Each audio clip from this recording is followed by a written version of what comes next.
Tonight, we're exploring one of the most fundamental questions humans have ever asked. Where does the universe end? Is there a boundary somewhere out there? A cosmic wall we could run into? Or does space simply continue forever, with no edge at all? The answer is stranger and more subtle than you might expect, and it will completely change how you think about reality itself. If you enjoy these explorations, a like or subscribe really helps this channel grow. Now, let's begin. Every object you've ever encountered has boundaries. A room has walls. An ocean has shores. A box has sides. Your own body has skin that separates you from the world around you.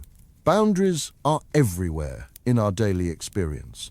So naturally, when ancient peoples looked up at the night sky, they wondered, where does all of this end?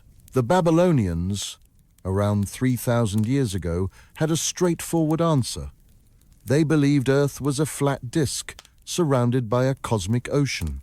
Above this ocean stretched a solid dome, the firmament, which held back the waters of chaos from flooding the world below. The stars were holes punched in this dome, allowing divine light to shine through. It was a tidy cosmology, where everything had its place and clear boundaries separated the mortal realm from the heavens. This wasn't just religious mythology. It was their best attempt to explain observations with the tools they had. The sky does appear as a dome overhead. Stars do seem fixed to a surface.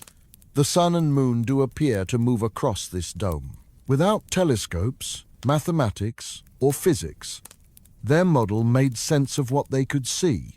The ancient Egyptians had their own version, imagining the sky as a goddess named Nut, whose body arched over the earth. Ancient Hindus described the earth resting on elephants, standing on a turtle, which itself stood on a cosmic serpent. These models varied in details, but shared common themes. The universe was comprehensible, bounded, and relatively small. Ancient Greece brought geometric sophistication to cosmology. Around 350 BC, Aristotle constructed an elegant model where Earth sat motionless at the center, while crystalline spheres rotated around it. Each transparent sphere carried a celestial object, the moon on the innermost sphere, then Mercury, Venus, the Sun, Mars, Jupiter, Saturn, and finally the sphere of fixed stars. Beyond that outermost sphere, Aristotle claimed, there was nothing. Not empty space, but literally no existence of any kind. The concept of beyond simply didn't apply. This model had real explanatory power. It predicted planetary motions reasonably well. It explained why stars appeared fixed while planets wandered across the sky. It fit with Aristotle's physics, where every object had a natural place and motion. Heavy elements fell toward Earth at the center. Light elements rose toward the heavens. Celestial objects moved in perfect circles because circles were the most perfect geometric shape, befitting the perfect heavens. The Aristotelian cosmos dominated Western thought for nearly 2,000 years. In the 2nd century AD, the astronomer Ptolemy refined it by adding epicycles, small circles on top of the larger circular orbits to better match detailed observations. This Ptolemaic system could predict planetary positions with impressive accuracy for ancient astronomy, good enough to create calendars and navigate by the stars. But a Greek philosopher named Archytas had posed a question that would haunt this neat picture. Imagine you travel to the edge of Aristotle's universe, to that outermost sphere of stars. Now, stick your hand out past the edge. What happens? If something physical blocks your hand, then that something must be part of the universe too. So the supposed edge wasn't actually the edge. But if nothing blocks your hand, if it passes through freely, then space must continue beyond the boundary. Either way, you haven't found a true edge. you've just redefined where you think the edge is. This paradox cuts deep. It reveals that our intuitions about edges come from living among objects within space. Tables have edges, countries have borders, but space itself is not an object. It's the arena, the stage on which everything exists. What would it even mean for the stage itself to have an edge? Where would the edge be? In what would it exist? Medieval scholars wrestled with Archytas's paradox. Some argued that beyond the sphere of stars lay absolute nothingness. But this raised impossible questions. Can nothing exist? If there's truly no space beyond the stars, no dimension, no extent, how can we even meaningfully discuss what's beyond? The very act of saying, beyond the edge there is nothing, seems to imply there's a beyond, a place where this nothing is located. The concept devours itself. Other medieval thinkers took a different approach, appealing to theology. They suggested that God existed beyond the physical universe, and God's infinite nature meant that in some sense space continued infinitely, not as physical space, but as the infinite extent of divine presence. This solved the philosophical problem by moving it into the realm of theology, but it sidestepped the physical question. What is the actual nature of space? Does it have boundaries? The scientific revolution of the 1600s and 1700s shattered these ancient certainties. When Galileo Galilei turned one of the first telescopes skyward in 1610, he saw things that contradicted Aristotelian cosmology.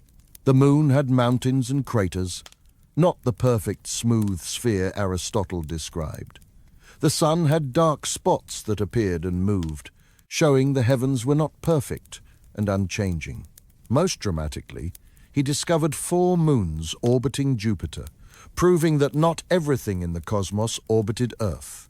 These observations were revolutionary, because they showed the heavens were made of ordinary matter governed by the same laws as Earth. There were no perfect crystalline spheres. The celestial realm was not fundamentally different from the terrestrial realm.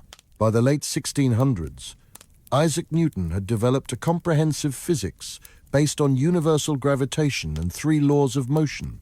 In Newton's view, space was absolute and infinite, extending forever in all directions like an infinite stage. Every object in this space attracted every other object through gravity, with the force depending on their masses and the distance between them.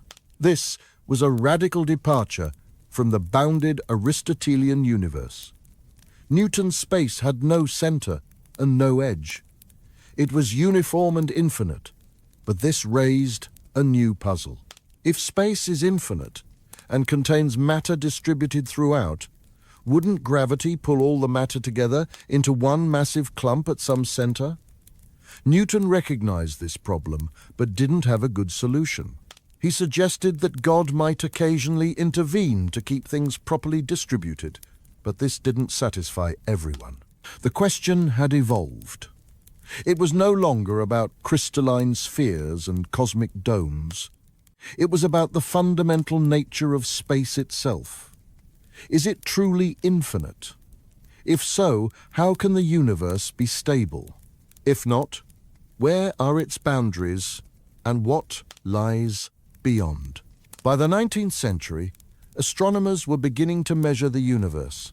The key was developing techniques to determine cosmic distances, building what's now called the cosmic distance ladder, where each measurement method builds on the previous one.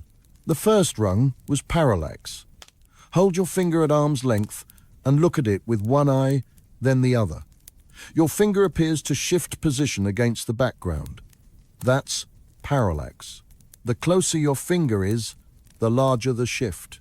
Stars show parallax too.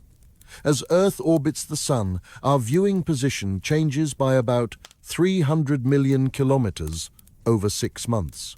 Nearby stars appear to shift position slightly against the background of much more distant stars.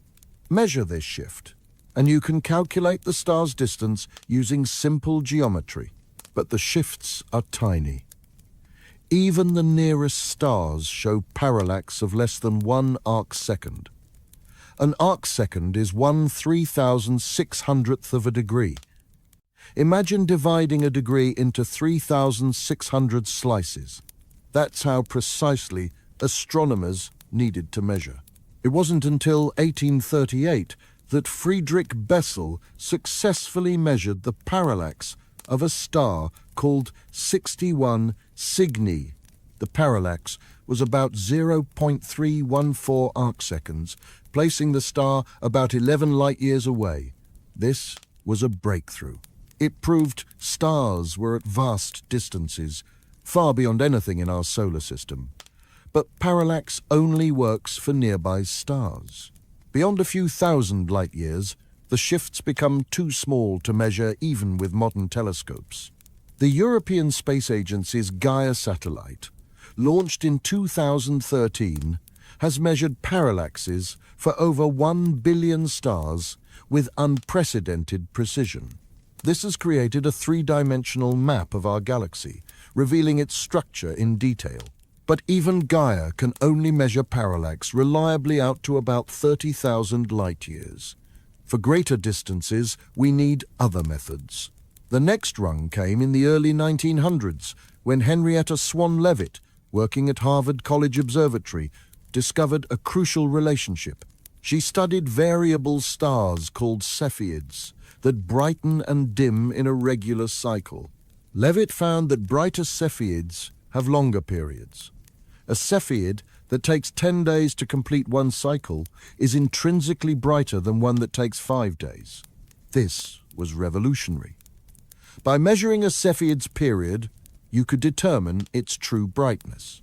Then, by comparing its true brightness to how bright it appears from Earth, you could calculate its distance. It's like seeing a light bulb in the distance. If you know it's a 100-watt bulb, you can estimate how far away it is by how bright it looks.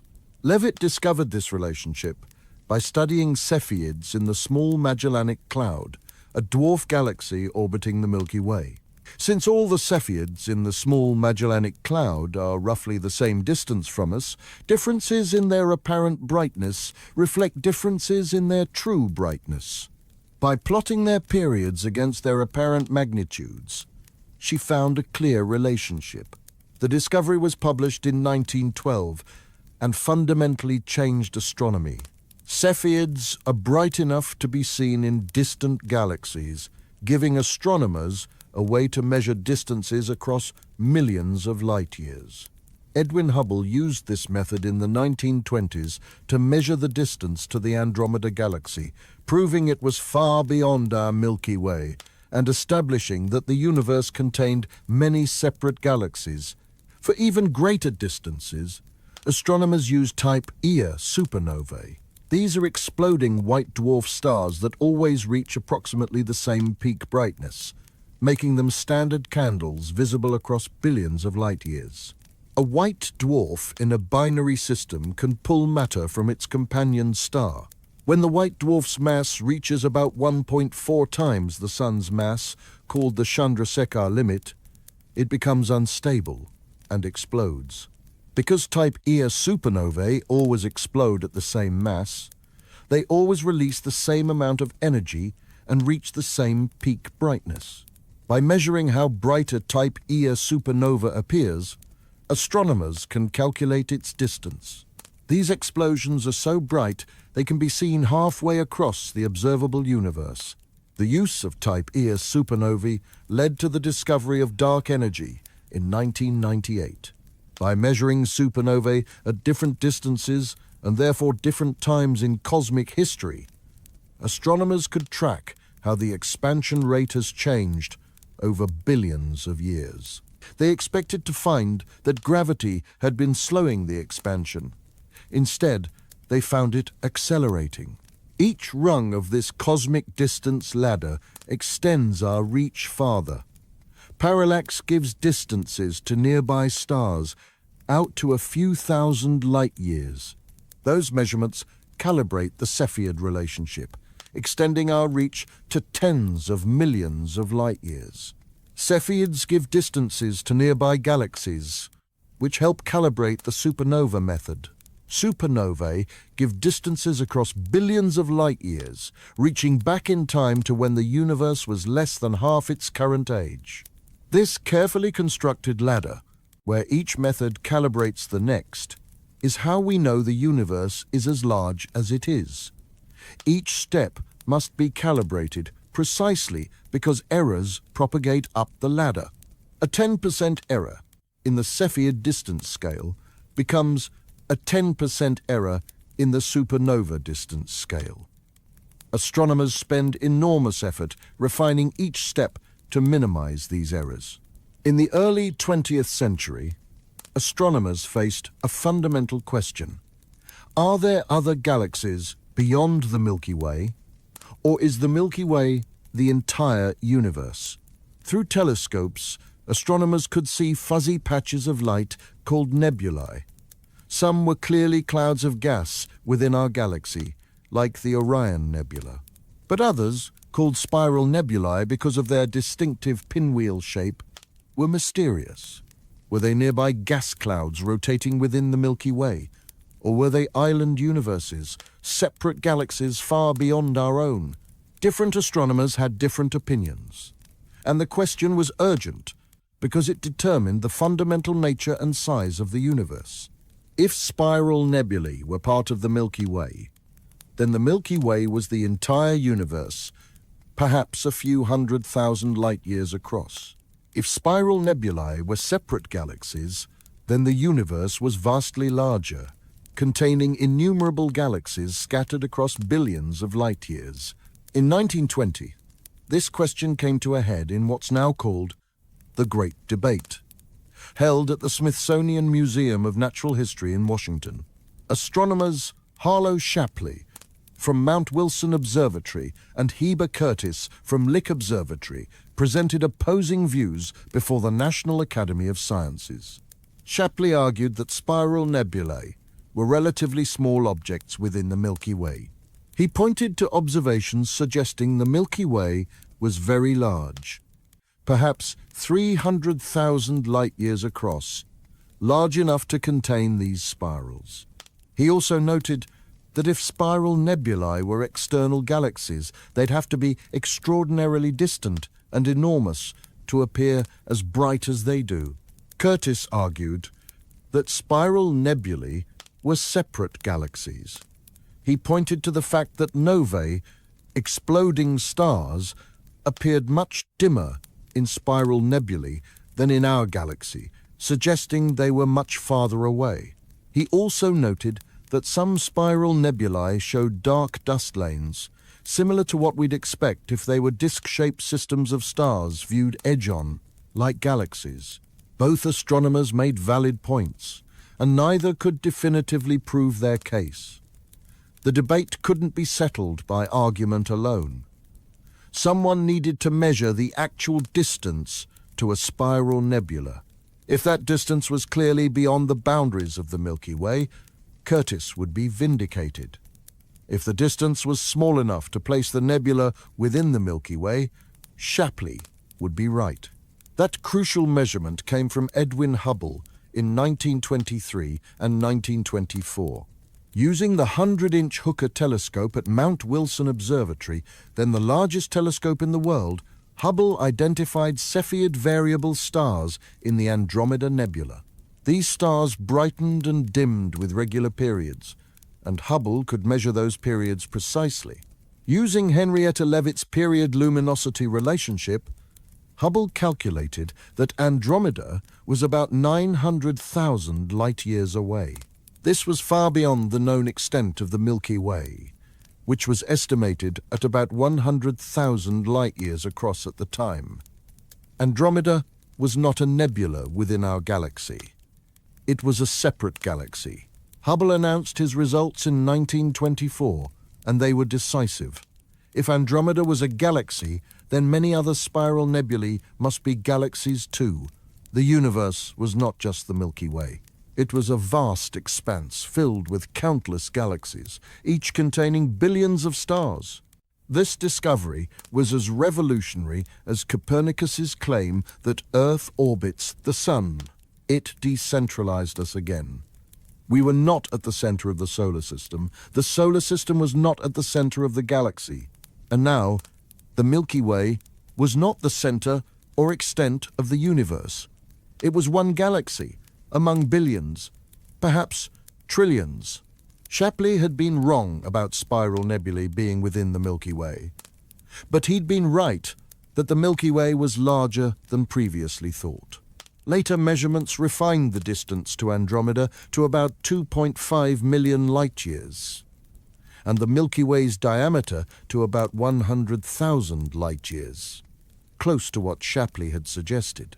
The Great Debate represents a turning point in astronomy, the moment when we realized the universe was vastly larger than anyone had imagined, filled with galaxies beyond counting, each a collection of billions of stars, many with planets scattered across billions of light-years of space. Before going further, we need precision about terminology. The word universe comes from Latin, meaning everything that exists. That's our definition. The universe is everything. All space, all time, all matter, all energy, everything that exists, anywhere, at any time. But modern cosmology requires a crucial distinction. There's the universe, meaning everything that exists, and then there's the observable universe, meaning the part we can actually see from Earth. The observable universe is limited by two facts. Light travels at finite speed, and the universe has a finite age. Light moves at about 300,000 kilometers per second, fast but not infinite. In the 13.8 billion years since the Big Bang, light has only had 13.8 billion years to travel, but space itself has been expanding during this time. An object that emitted light toward us 13.8 billion years ago was much closer back then. While that ancient light traveled toward us, expansion carried the object farther away. By the time the light reaches us, that object is now about 46.5 billion light-years away. This defines the observable universe, a sphere centered on Earth with a radius of about 46.5 billion light-years. Everything within this sphere is potentially observable. Everything beyond it is not, at least not yet. The observable universe contains about 2 trillion galaxies. Each galaxy has hundreds of billions of stars on average. Many of those stars have planets. The total number of planets in the observable universe is estimated at 100 billion trillion or more. That's the number 1 followed by 23 zeros. But the observable universe is almost certainly not the entire universe. It's just our view, limited by how far light has had time to reach us. The whole universe is likely vastly larger, possibly infinite. We'll never see most of it. Think of standing on a ship in the middle of the ocean on a clear day. You can see to the horizon maybe 20 kilometers in every direction. That defines your visible ocean, a circle 40 kilometers across centered on you. But the ocean extends far beyond your horizon. The Pacific Ocean is tens of thousands of kilometers across. Your visible patch is tiny compared to the whole. The observable universe is similar. It's our visible patch of a much larger whole. Move to a different location in the universe, and you'd see a different patch centered on your new position. Here's something subtle about the observable universe that's crucial to understand. It's different for every observer. If intelligent beings existed in a galaxy 40 billion light-years from Earth, they'd have their own observable universe, a sphere centered on them extending 46.5 billion light-years in every direction from their location. Some of what they observe would overlap with what we observe. a galaxy located 20 billion light-years from both Earth, and their location would be visible to both civilizations. Both of us could study it, measure it, observe it, but they'd also see billions of galaxies we can never observe. Galaxies 60 or 70 billion light-years from Earth are beyond our horizon. Their light hasn't had time to reach us. But some of those galaxies might be only 30 billion light-years from our hypothetical alien astronomers. They'd see them clearly, study their properties, include them in their maps of the cosmos. And the reverse is true. We see galaxies they can never observe. Galaxies in regions of space that are beyond their horizon, but within ours. The observable universe isn't a thing. It's not an object or a structure. It's a description of what one particular observer can see from one particular location at one particular time. Change your location, and the boundary changes. The horizon moves with you.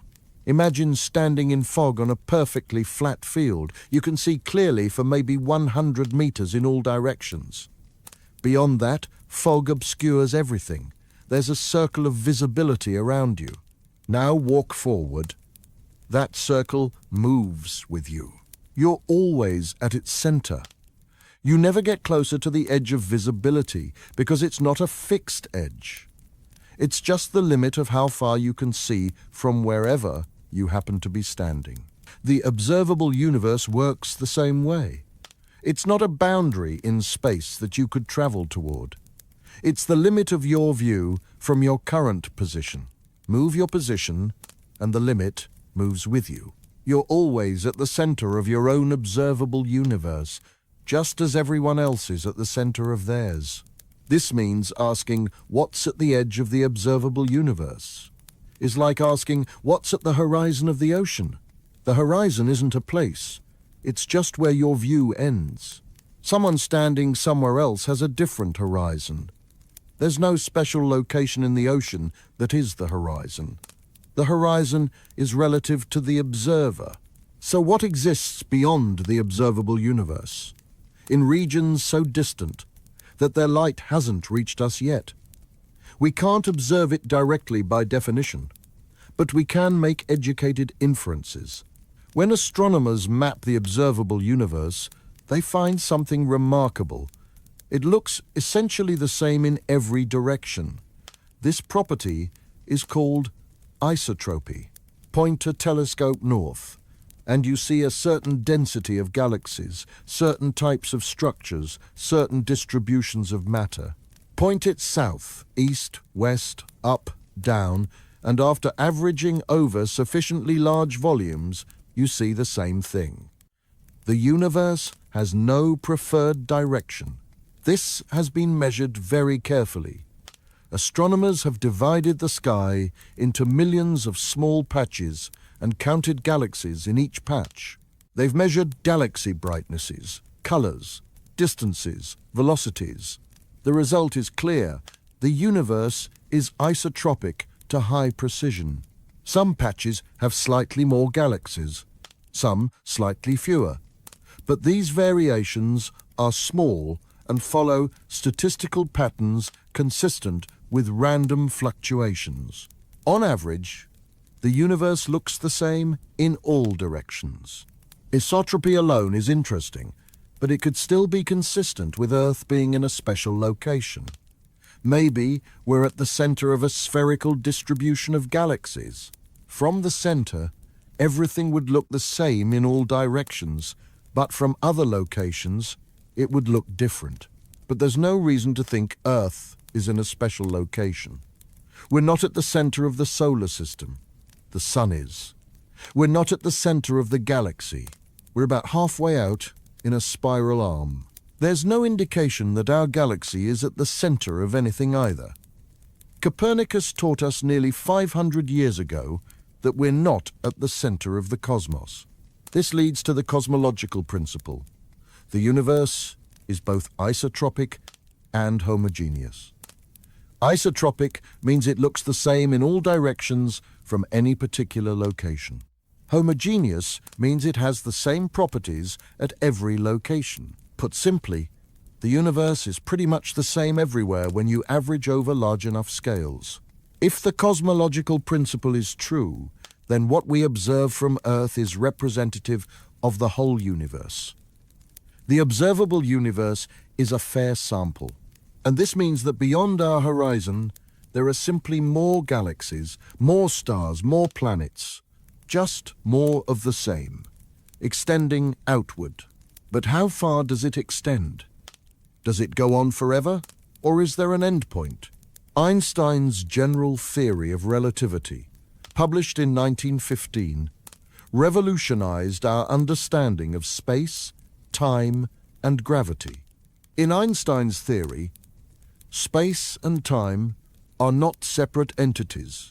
They're woven together into a four-dimensional fabric called spacetime. Matter and energy curve this fabric, and objects follow the curvature, which we perceive as gravity. On a local scale, this explains why objects fall toward Earth. Earth's mass curves spacetime around it, and objects follow geodesics, the straightest possible paths through curved spacetime, which from our perspective appear as falling. But general relativity also describes the global structure of the universe. The total amount of matter and energy in the universe determines its large-scale geometry. Three possibilities exist. If the universe contains enough matter and energy, specifically more than a critical density, space curves back on itself like the surface of a sphere. This is called a closed universe. It would be finite in total volume, but have no edge or boundary.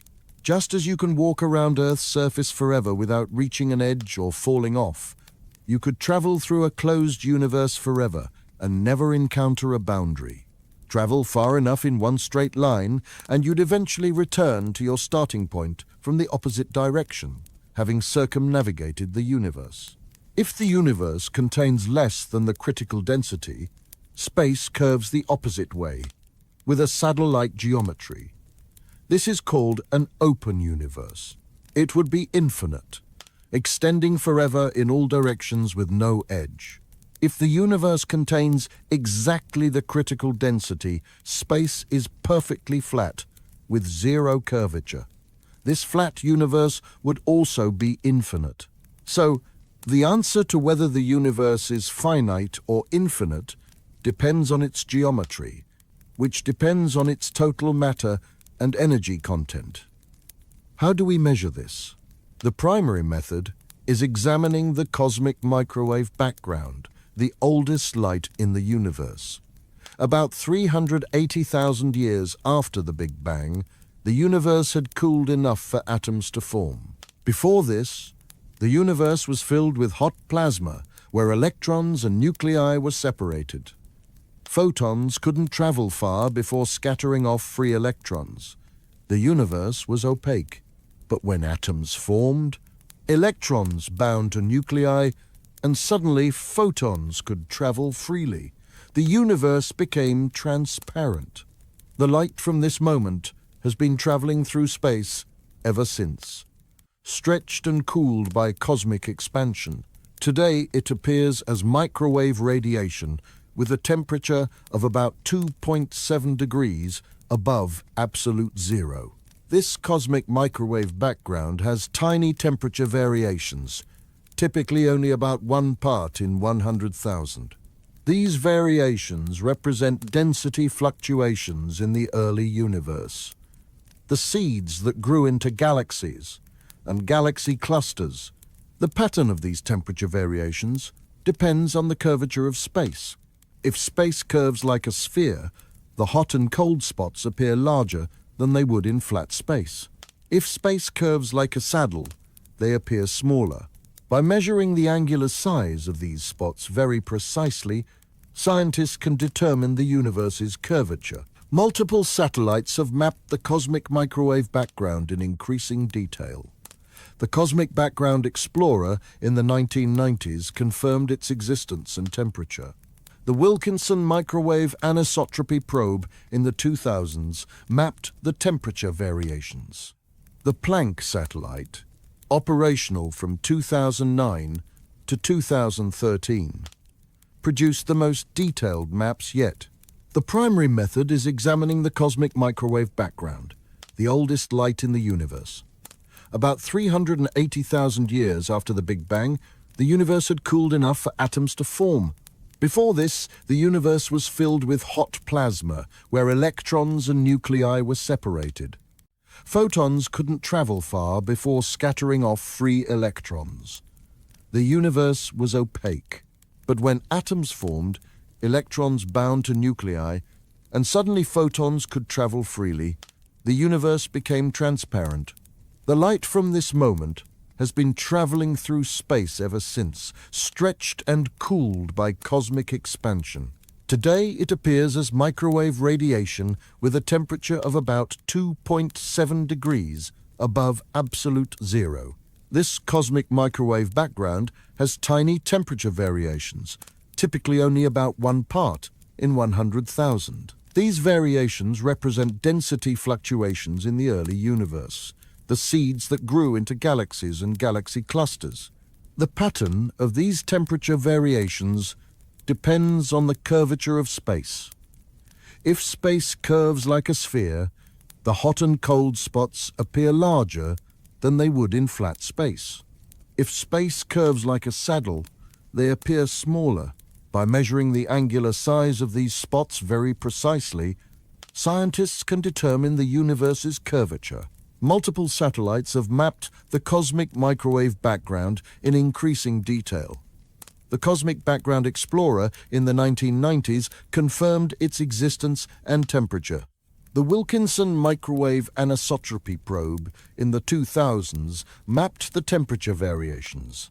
The Planck satellite, operational from 2009 to 2013, produced the most detailed maps yet.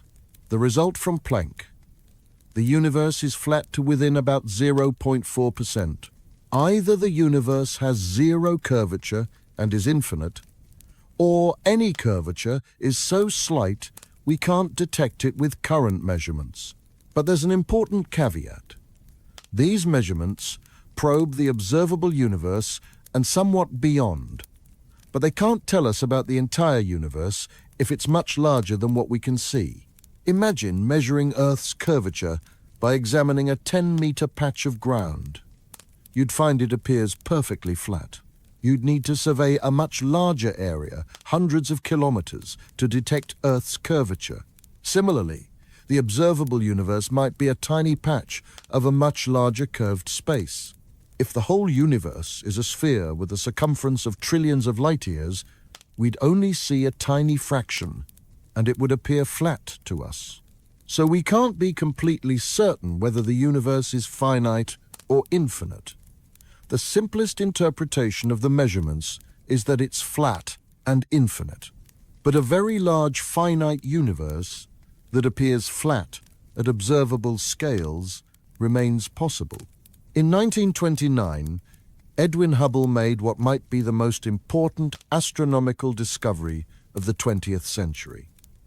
He'd been measuring the velocities of galaxies by examining their light. When an object moves away from you, its light shifts toward longer wavelengths, toward the red end of the spectrum. This is called redshift, analogous to how an ambulance siren drops in pitch as it drives away. Hubble found that nearly all galaxies showed redshift, meaning they were moving away from us. But more than that, he discovered a relationship. The farther away a galaxy was, the faster it was receding. Galaxies twice as far away were moving away twice as fast. Galaxies 3 times as far were moving 3 times as fast. Distance and velocity were proportional. This relationship, now called Hubble's law, had a profound implication. It wasn't that galaxies were flying through space away from the Milky Way, as if we were at the center of some explosion. Rather, space itself was expanding, carrying galaxies along with it. Imagine dots drawn on the surface of a balloon. As you inflate the balloon, every dot moves away from every other dot. From any dot's perspective, all the other dots appear to be moving away, with farther dots moving faster. But the dots aren't moving across the balloon's surface. The surface itself is stretching between them. The universe works the same way in 3 dimensions. Every region of space is expanding. Galaxies that are farther apart have more expanding space between them, so they separate faster. This expansion isn't happening in space. It's an expansion of space itself.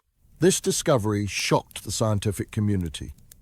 Even Einstein hadn't believed the universe could be expanding. His equations of general relativity had actually predicted either expansion or contraction, but Einstein thought the universe must be static, neither growing nor shrinking. He'd modified his equations by adding a term called the cosmological constant, specifically to hold the universe static against gravitational collapse. When Hubble's observations proved the universe was expanding, Einstein realized his modification had been unnecessary. He reportedly called it his greatest blunder, though this quote may be apocryphal. Ironically, the cosmological constant would later make a comeback in a different context. Let's dig deeper into how redshift works and what it tells us. Light is an electromagnetic wave with a characteristic wavelength. Red light has longer wavelengths, around 700 nanometers. Blue light has shorter wavelengths, around 400 nanometers. When a source of light moves away from you, the wavelengths get stretched, shifted toward the red end of the spectrum. For nearby objects moving through space, like a receding car or rocket, this is called Doppler shift, the same effect that changes the pitch of an ambulance siren. The siren sounds higher pitched as the ambulance approaches because sound waves are compressed, and lower pitched as it recedes because they're stretched. But for distant galaxies, something more profound happens. The galaxies aren't moving through space as much as space itself is expanding between us and them. The difference is subtle but crucial. Imagine an ant walking on a rubber band. If you stretch the rubber band while the ant is walking, the ant moves relative to the rubber, but the rubber also stretches beneath it. The ant's total displacement is a combination of its motion across the rubber and the stretching of the rubber itself. In the universe, galaxies have some random motion through space, typically a few hundred kilometers per second. This creates standard Doppler shift. But for distant galaxies, the dominant effect is the expansion of space itself, which carries galaxies apart at speeds that increase with distance. When light leaves a distant galaxy, it has some wavelength determined by the atomic transitions that produced it. As that light travels toward us across billions of light years, the space it's traveling through is expanding. This expansion stretches the wavelength of the light itself. By the time the light reaches us, its wavelength has been stretched proportionally to how much space has expanded during the light's journey. Measuring redshift is relatively straightforward. Atoms emit and absorb light at specific wavelengths determined by quantum mechanics. These create spectral lines, like fingerprints for each element. Hydrogen, for example, has a characteristic line at a wavelength of 656.3 nanometers called H-alpha. Calcium has strong lines at 393.4 and 396.8 nanometers called the H and K lines. When we look at light from a distant galaxy, we see these same spectral lines but shifted toward longer wavelengths. If we see the H-alpha line at 984.4 nanometers instead of 656.3 nanometers, we know the wavelength has been stretched by exactly 50%. Redshift is expressed as a dimensionless number Z, defined as the fractional change in wavelength. In the example above, Z equals 0.5. A redshift of Z equals 1 means wavelengths have doubled. A redshift of Z equals 2 means wavelengths have tripled. The most distant galaxies observed by the James Webb Space Telescope have redshifts above Z equals 13, meaning their wavelengths have been stretched by a factor of 14. From redshift, astronomers can calculate how much the universe has expanded since the light was emitted.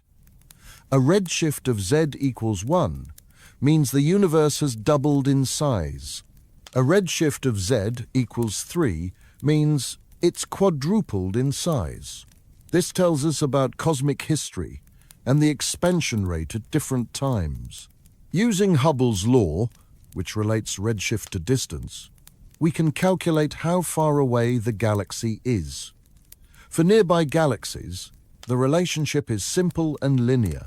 For distant galaxies, it becomes more complicated because the expansion rate has changed over cosmic history, affected by the relative amounts of matter and dark energy. Combining redshift with the speed of light, we can also calculate how long ago the light was emitted, giving us a look-back time. Light from a galaxy at redshift Z equals 1 was emitted about 7.7 billion years ago, when the universe was about 6 billion years old. Light from a galaxy at redshift Z equals 6 was emitted about 12.8 billion years ago, when the universe was less than a billion years old. This means high redshift galaxies show us the universe in its youth. The James Webb Space Telescope is designed specifically to observe these distant, redshifted galaxies, revealing how the first stars and galaxies formed. It detects infrared light, which is crucial because the visible light from early galaxies has been redshifted into the infrared part of the spectrum.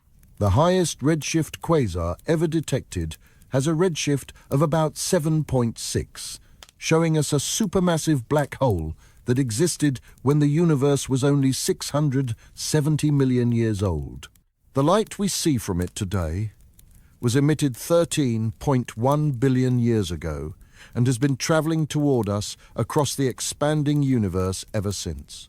If the universe is expanding now, it was smaller in the past. This is inescapable. Rewind time, and galaxies were closer together. The universe was denser and hotter.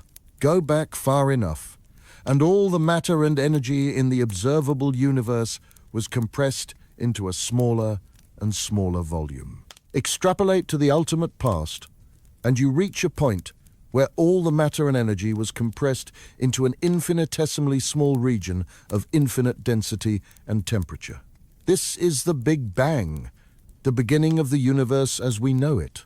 The name Big Bang was actually coined by Fred Hoyle, a prominent astronomer who didn't believe in it. Hoyle preferred the steady-state theory, which held that the universe had always existed and always would exist.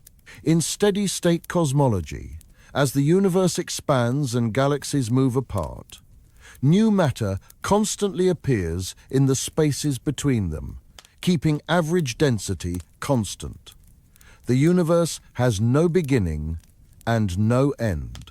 Hoyle used the term Big Bang mockingly in a radio broadcast in 1949, trying to make the idea sound absurd. But the name stuck.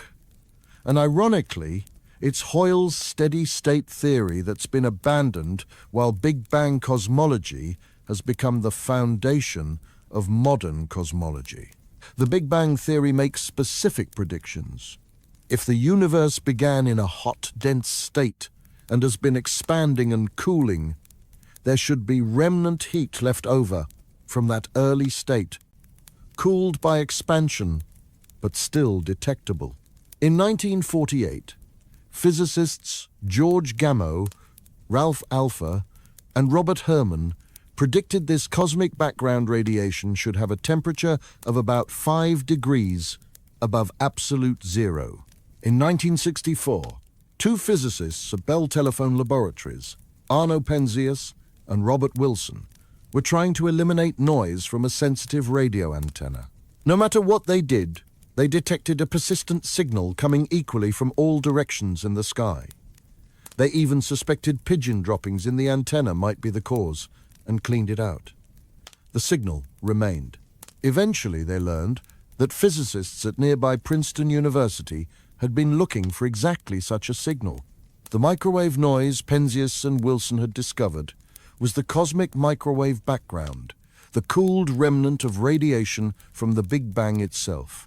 Its temperature was about 3 degrees above absolute zero, remarkably close to the earlier prediction. This discovery was revolutionary. It provided direct evidence for the Big Bang and dealt a fatal blow to the steady-state theory.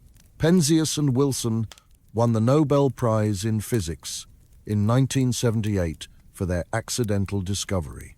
But what exactly is the cosmic microwave background?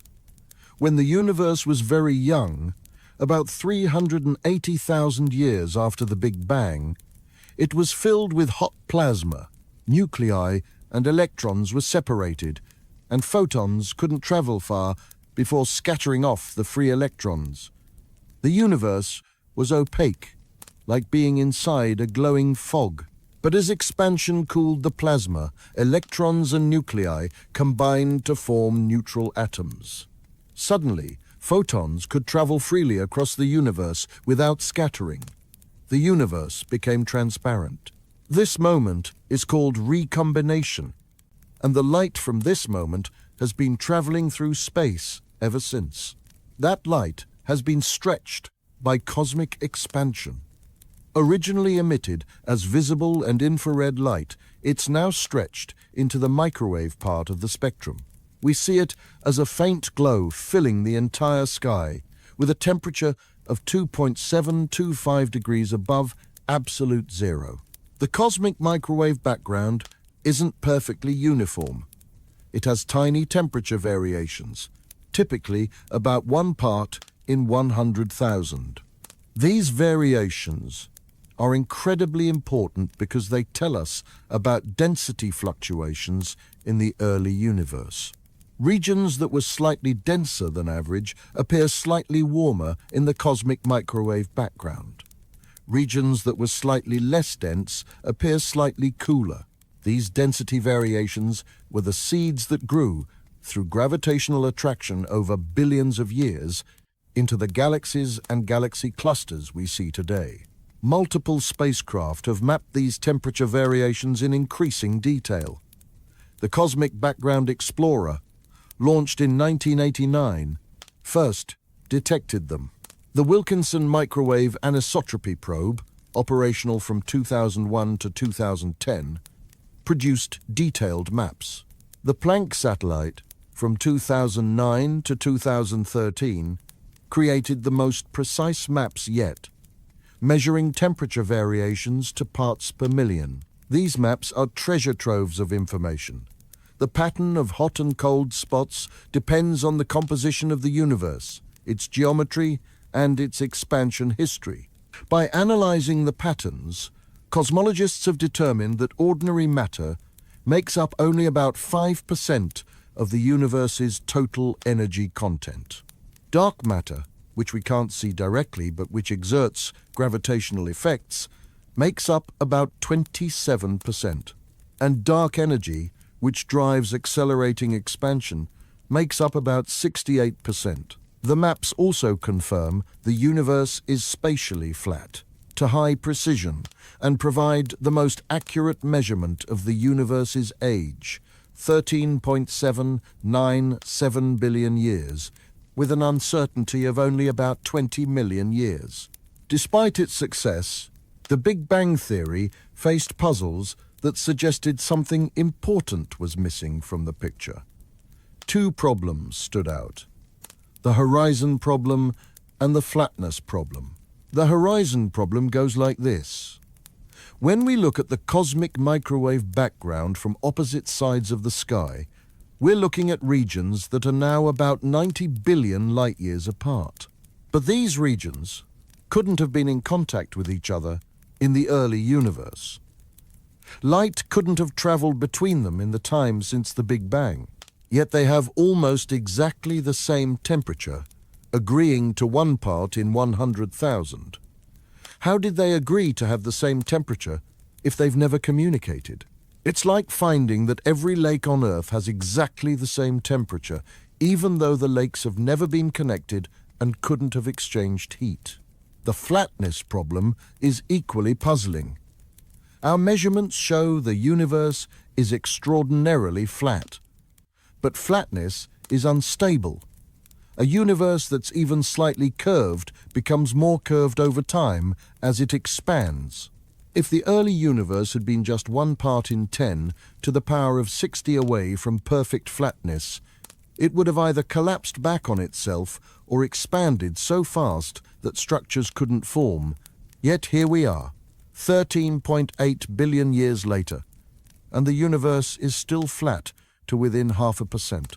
This requires the early universe to have been flat to absurd precision, fine-tuned to at least 60 decimal places. Why? What set the initial conditions so precisely? In 1980, physicist Alan Guth proposed a radical solution that would revolutionize cosmology. He called it cosmic inflation. The idea is that in the first tiny fraction of a second after the Big Bang, specifically between about 10 to the power of negative 36 seconds and 10 to the power of negative 32 seconds after the beginning, the universe underwent a period of exponential expansion far faster than the normal expansion we see today. During inflation, space doubled in size repeatedly, every minuscule instant. The total expansion was enormous. The universe grew by a factor of at least 10 to the power of 26 in a fraction of a trillionth of a second. To put this in perspective, if an atom inflated by the same factor, it would end up larger than the observable universe. This sounds absurd, but inflation elegantly solves both the horizon and flatness problems. Any initial curvature gets stretched flat, like inflating a balloon, until its surface appears perfectly flat. This explains why the universe is so close to flat today. It was flattened by inflation regardless of what its initial curvature was. Inflation also solves the horizon problem. Before inflation, the entire observable universe was compressed into a tiny region, small enough that all parts were in thermal contact. They reached the same temperature. Then inflation stretched this tiny region enormously, separating parts that had been in contact. They retained their uniform temperature because they'd already been in equilibrium before inflation separated them. Inflation makes specific predictions about the cosmic microwave background. The density fluctuations we see as temperature variations should follow a particular statistical pattern.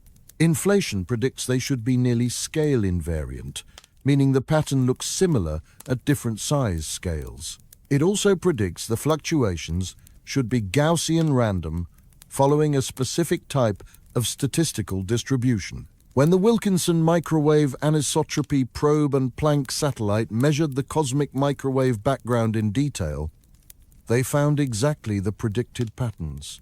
The fluctuations are indeed nearly scale invariant and Gaussian random, matching inflation's predictions remarkably well. Inflation also predicts the existence of gravitational waves from the inflationary period itself.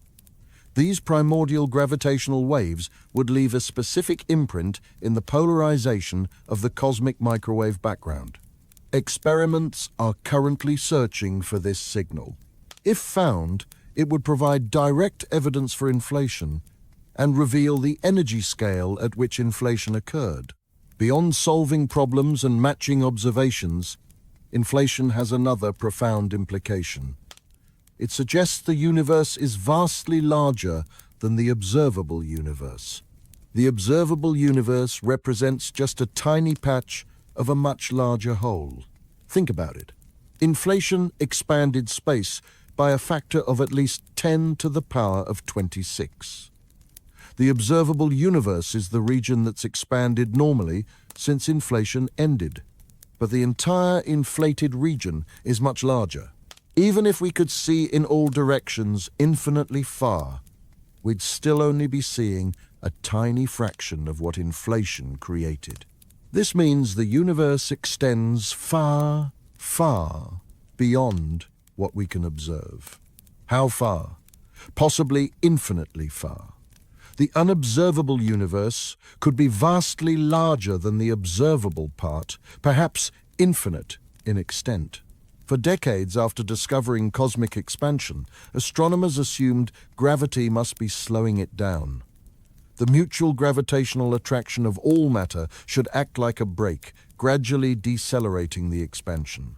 The question was whether there's enough matter to eventually halt expansion entirely and cause the universe to recollapse in a big crunch, or whether expansion would continue forever, just slowing down over time. Then in 1998, two independent teams of astronomers studying distant supernovae made a shocking discovery. They were using Type Ia supernovae as standard candles to measure the expansion rate at different times in cosmic history. By comparing nearby supernovae to distant ones, they could see how much the expansion had slowed over billions of years. Instead, they found the expansion is speeding up. Distant supernovae appeared slightly dimmer than expected, indicating they were farther away than they should be if expansion were constant or slowing. The only way to explain this was if expansion had been accelerating. This was so unexpected that both teams initially thought they'd made errors. They checked and rechecked their data. They looked for possible sources of systematic error. They analyzed different samples of supernovae. Every check confirmed the result. The expansion of the universe is accelerating. This discovery earned the team leaders the Nobel Prize in Physics in 2011. It also introduced one of the deepest mysteries in modern physics: dark energy. Dark energy is the name we give to whatever is causing the acceleration, but calling it a name doesn't mean we understand it. We don't know what dark energy is. We just know it exists because we can measure its effects. Dark energy behaves unlike anything we normally encounter. It's not matter or radiation. It doesn't clump or cluster. It's spread uniformly throughout space. Every cubic meter of space contains the same amount of dark energy, whether that space is inside a galaxy, between galaxies, or in the vast cosmic voids. This uniform distribution has a strange consequence. As the universe expands and creates more space, more dark energy appears. The total amount of dark energy in the universe increases as the universe grows. This creates a feedback loop. More space means more dark energy, which drives faster expansion, which creates even more space. The result is exponential acceleration. The expansion gets faster and faster with no apparent limit. This has dramatic implications for the future. Several candidates have been proposed for dark energy. The simplest is Einstein's cosmological constant, which represents a constant energy density inherent to space itself. Space has energy simply by existing, and this energy drives expansion. Another possibility is a field called quintessence, a dynamic field that fills space and drives acceleration. Unlike the cosmological constant, quintessence could change over time, strengthening or weakening. Some theories suggest dark energy isn't a substance at all, but indicates that our understanding of gravity needs modification on cosmic scales. Perhaps general relativity breaks down at very large distances, and what we attribute to dark energy is actually a correction to gravitational theory. We don't know which, if any, of these explanations is correct. Current observations are consistent with a simple cosmological constant, but they don't rule out more exotic possibilities. Ongoing experiments are trying to determine whether dark energy is truly constant or whether it changes over time.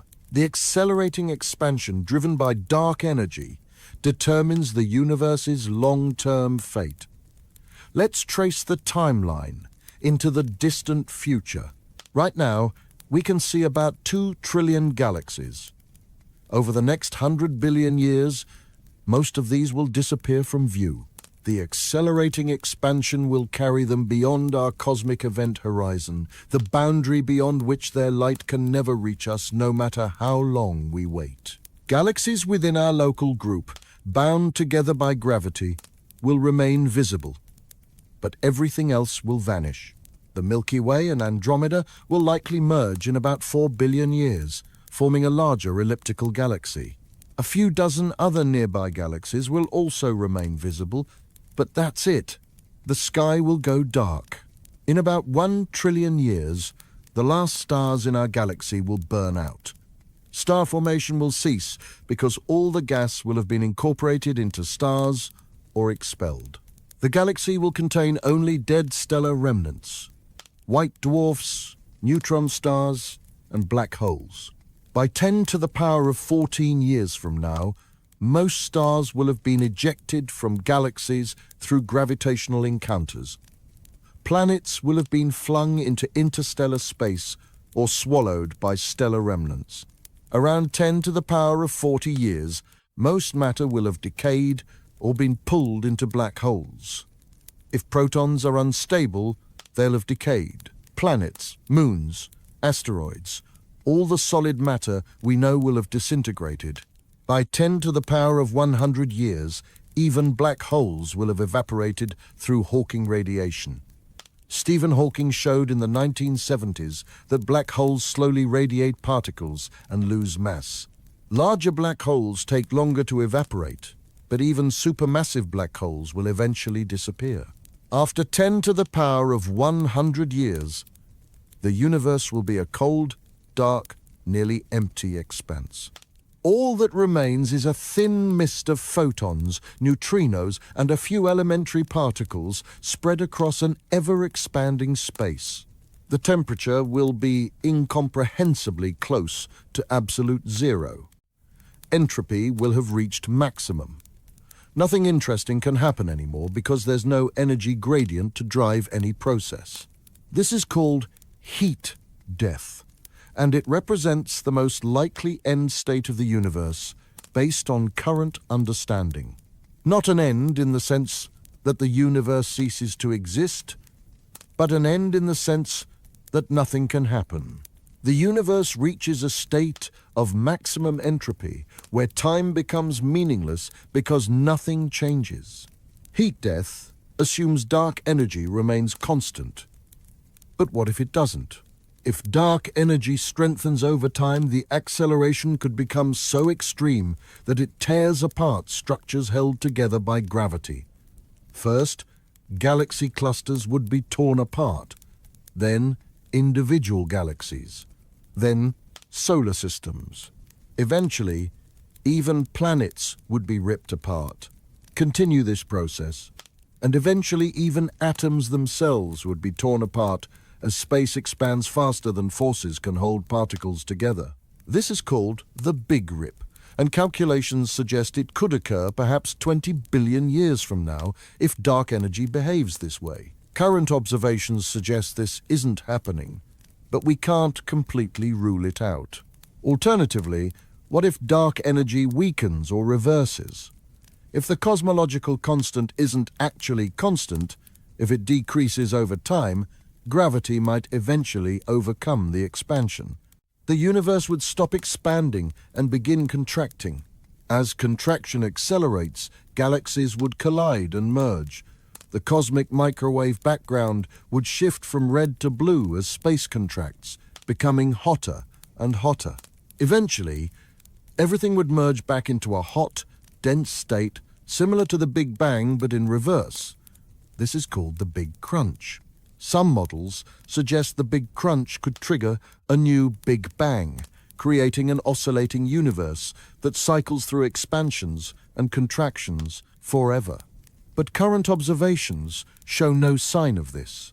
The expansion appears to be accelerating, not slowing. We've established that the universe is probably infinite, or at least unimaginably vast. But what does infinite really mean? It's not just a really big number. It's something categorically different, and our intuitions about finite quantities fail us completely. Mathematicians have rigorously studied infinity for over a century. In the late 1800s, Georg Cantor developed set theory and discovered that infinity has surprising, even paradoxical properties. Consider a simple example. Take the set of all positive integers, 1, 2, 3, 4, and so on forever. This set is infinite. Now, take the set of all even integers, 2, 4, 6, 8, and so on forever. This set is also infinite. Which set is larger? Your intuition might say the integers are larger because they include all the even numbers plus all the odd numbers. But Cantor showed they're actually the same size. You can match them up 1 to 1. 1 matches with 2, 2 matches with 4, 3 matches with 6, and so on. Every integer gets matched with exactly one even number, and every even number gets matched with exactly one integer. The sets have the same cardinality, the same size of infinity. This seems wrong. How can a set be the same size as a subset of itself? But that's exactly what characterizes infinite sets. They can be put in one-to-one correspondence with proper subsets of themselves. Here's another example that illustrates the strangeness. Imagine a hotel with infinitely many rooms, numbered 1, 2, 3, and so on forever. Every room is occupied. A new guest arrives. Can you fit them in? In a normal hotel, you'd say no, we're completely full. But in the infinite hotel, you ask every guest to move to the next room number. The guest in room 1 moves to room 2, the guest in room 2 moves to room 3, and so on. This frees up room 1 for the new guest. Now imagine infinitely many new guests arrive, each needing a room. Can you accommodate them? Yes, ask every current guest to move to twice their current room number. Guest in room 1 moves to room 2, guest in room 2 moves to room 4, guest in room 3 moves to room 6. This frees up all the odd-numbered rooms, which are infinite in number, for the new guests. You've added infinite guests to infinite guests and still have room. Infinity plus infinity equals infinity. This violates our intuitions about addition, but it's mathematically rigorous. Cantor discovered something even stranger. There are different sizes of infinity. The set of integers is infinite. The set of real numbers, including all decimals and irrational numbers like pi, is also infinite. But Cantor proved the real numbers are uncountably infinite, a strictly larger infinity than the countable infinity of integers. You cannot match up the real numbers with the integers 1 to 1. No matter how you try, there will always be real numbers left over. The set of real numbers is in some precise mathematical sense more infinite than the set of integers. Some infinities are bigger than others. This has implications for an infinite universe. If space is continuous and infinite, it contains uncountably many points. If it's quantized at the Planck scale and infinite, it contains countably many discrete regions. The type of infinity matters. If the universe is spatially infinite, and matter is distributed roughly uniformly, something remarkable follows from basic probability theory. Every possible configuration of matter must occur somewhere, and not just once, but infinitely many times. Here's why. Consider a region of space the size of the observable universe, about 90 billion light-years across. Within that region, there are roughly 10 to the power of 80 particles. These particles can be arranged in different ways. The number of possible arrangements is stupendously large but finite. Calculations suggest maybe 10 to the power of 10 to the power of 120 different configurations. That's a number so large it's hard to fathom. Write the number 1, then write 10 to the power of 120 zeros after it. It's far larger than the number of atoms in the observable universe, larger than any number you encounter in daily life. But it's still finite. Now, if the universe is infinite and roughly uniform, there are infinitely many regions the size of the observable universe. Each region contains particles in some configuration. Since there are infinitely many regions, but only finitely many possible configurations, every configuration must repeat. This means there are infinitely many regions exactly identical to our observable universe. Not similar, but identical down to every atom, every arrangement, every person, every thought. Somewhere, incredibly far beyond our horizon, there's another Earth exactly like this one, with another you reading this exact sentence at this exact moment. And not just one copy, infinitely many copies, infinitely many Earths, infinitely many versions of you, all existing simultaneously in different parts of infinite space, all having identical experiences right now. There are also infinitely many regions that are almost identical but with small differences. Another Earth where you chose coffee instead of tea this morning. Another where you pursued a different career. Another where you were never born but everything else is the same. Every possible variation exists somewhere. In fact, every possible arrangement of matter exists somewhere. Solar systems with different numbers of planets, galaxies shaped differently, civilizations more advanced than ours, civilizations that destroyed themselves. Every possible configuration, every possible history, all playing out in different regions of infinite space. This isn't speculation. It's a direct mathematical consequence of an infinite universe with uniform properties. If space goes on forever and contains matter, everything that can happen must happen infinitely many times. We can never verify this. These duplicate regions are beyond our cosmic horizon, unreachable by any means. The expansion of space ensures we'll never contact them, never see them, never know their specific locations. For all practical purposes, they might as well exist in separate universes. But if the universe is infinite and uniform, they must exist. Infinity creates strange problems for physics and cosmology. One of the most disturbing is the Boltzmann brain paradox, named after 19th century physicist Ludwig Boltzmann. In an infinite universe, or even in a very large finite universe, random thermal fluctuations can create any structure, including brains. It's incredibly improbable, but in infinite space with infinite time, improbable things happen. Here's the problem. It's much more probable for a random fluctuation to create a single disembodied brain with false memories of a past that never happened than to create an entire universe with a consistent history leading to that brain. By simple probability, most conscious observers in an infinite universe should be Boltzmann brains, random fluctuations with no real past, rather than actual people who evolved through cosmic history. This leads to an absurd conclusion. You're more likely to be a Boltzmann brain with false memories than a real person. Your memories of childhood, education, everything you think you've experienced, are more likely to be false, created by a random fluctuation moments ago. This is clearly ridiculous, but resolving the paradox is tricky. Various solutions have been proposed. Maybe the universe isn't truly infinite in time, so there isn't enough time for many Boltzmann brains to form. Maybe quantum mechanics prevents such fluctuations. Maybe we're using probability wrong in infinite contexts. The Boltzmann brain paradox illustrates a deep problem. Infinity combined with probability creates paradoxes.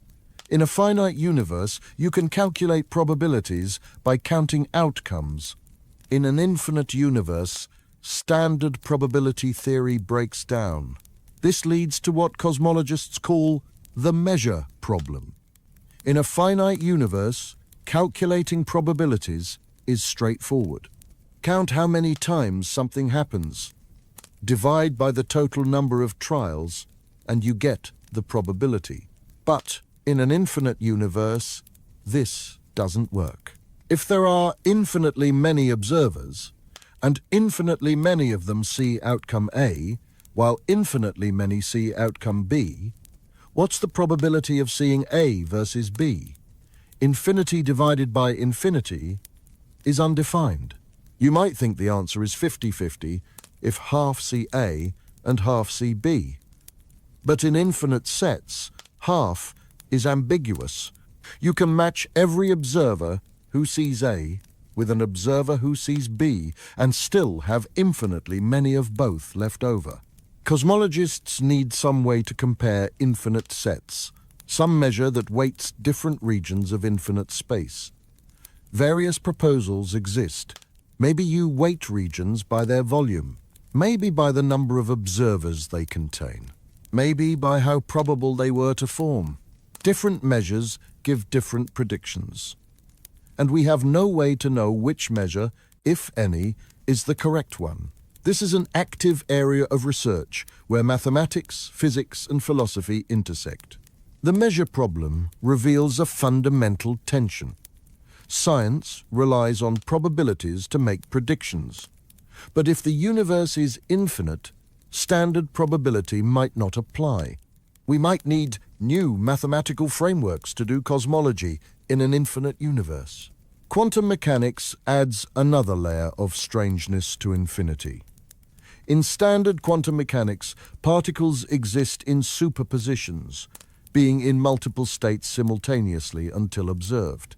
Observation collapses the superposition to one definite state, but the many worlds interpretation proposed by Hugh Everett in 1957 suggests observation doesn't collapse anything. Instead, the universe splits into branches, with each possible outcome occurring in a different branch. If you measure a particle that could be spin up or spin down, the universe branches into two, one where you observe spin up, another where you observe spin down.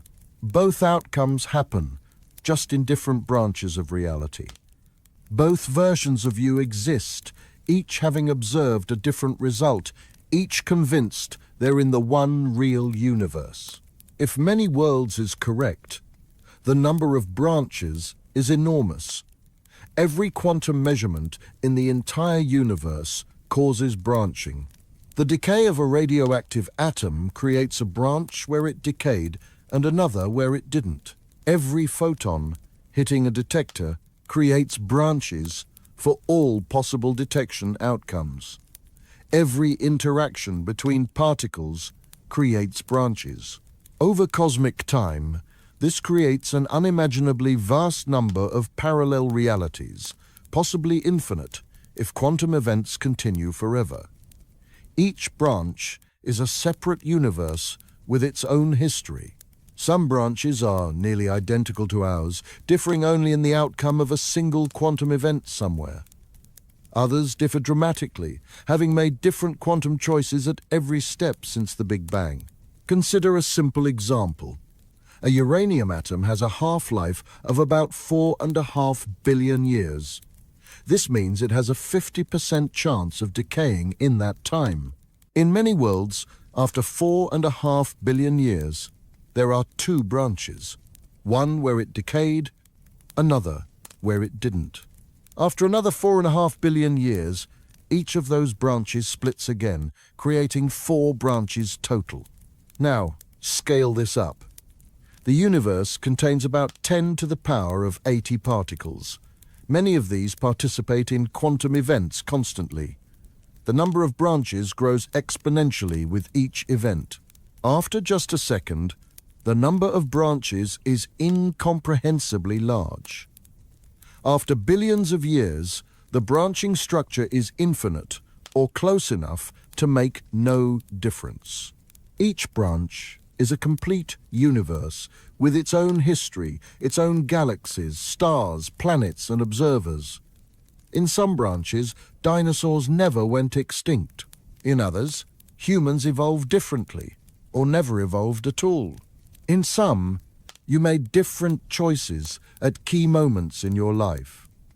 Every possible quantum history is realized in some branch of this vast tree of parallel realities.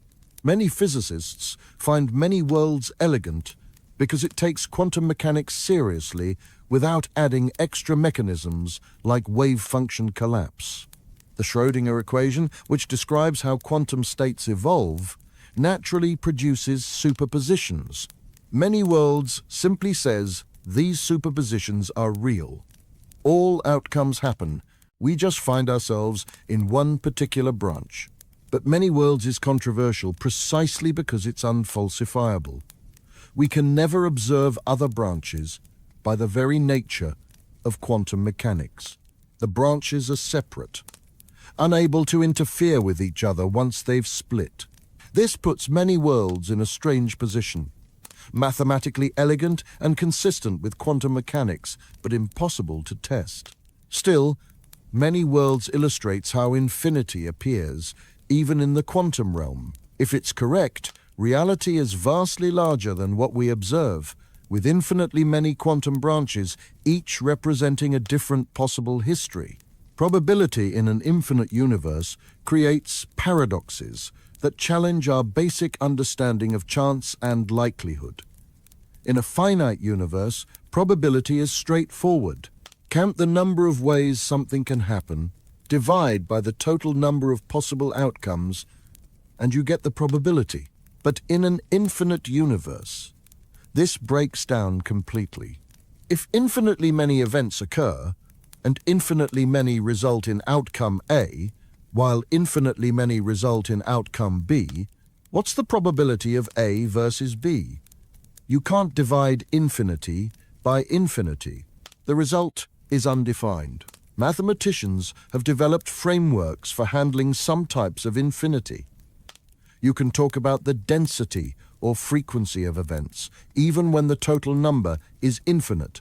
If half the events result in A and half in B, you might say each has probability 1/2, but this requires careful definitions of what half means when you're dealing with infinite sets. The problem becomes acute in cosmology. Consider a simple example. In an infinite universe, there are infinitely many Earth-like planets. On some, life evolved. On others, it didn't. What's the probability that any given Earth-like planet develops life? You might try to calculate this by looking at our local region and seeing what fraction of Earth-like planets have life. But which region do you choose? Different regions might have different fractions. And if the universe is infinite, there are infinitely many regions to choose from. This is called the measure problem in cosmology. To make predictions, you need some way to assign weights or measures to different regions of the infinite universe. But there's no obviously correct way to do this, and different choices give different answers. One approach is to weight regions by their volume. Count how many Earth-like planets exist in increasingly large spheres around us, and see what fraction have life. As the sphere grows, the fraction might converge to some value, which you could call the probability. But this assumes the universe is roughly uniform at large scales. If different regions have systematically different properties, volume weighting might not work. Maybe you should weight regions by the number of observers they contain, or by the amount of information they could process. Different weighting schemes give different probabilities. This isn't just a philosophical puzzle. It affects real predictions. When cosmologists try to calculate what we should observe given different theories of the early universe or multiverse, they need to assign probabilities. But in infinite scenarios, Probabilities depend on the choice of measure, and we don't know which measure is correct. Some cosmologists think this means we need new mathematical frameworks for doing science in infinite universes. Probability theory, as we know it, might be inadequate. We might need different approaches that can handle infinity more naturally. Others think the measure problem suggests something is wrong with our theories. Maybe the universe isn't actually infinite. Maybe eternal inflation doesn't happen. Maybe we're missing something fundamental that would make the problem disappear. This remains an active area of research, where mathematics, physics, and philosophy intersect. The measure problem reveals fundamental tensions in trying to do science when infinity is involved. Our standard tools, developed for finite systems, might not apply. We might need new mathematics to properly describe an infinite cosmos. One of the most striking features of our universe is how precisely the fundamental constants appear to be tuned for life. Let's look at specific numbers to see just how narrow the life-permitting range is for some parameters. Consider the strength of gravity.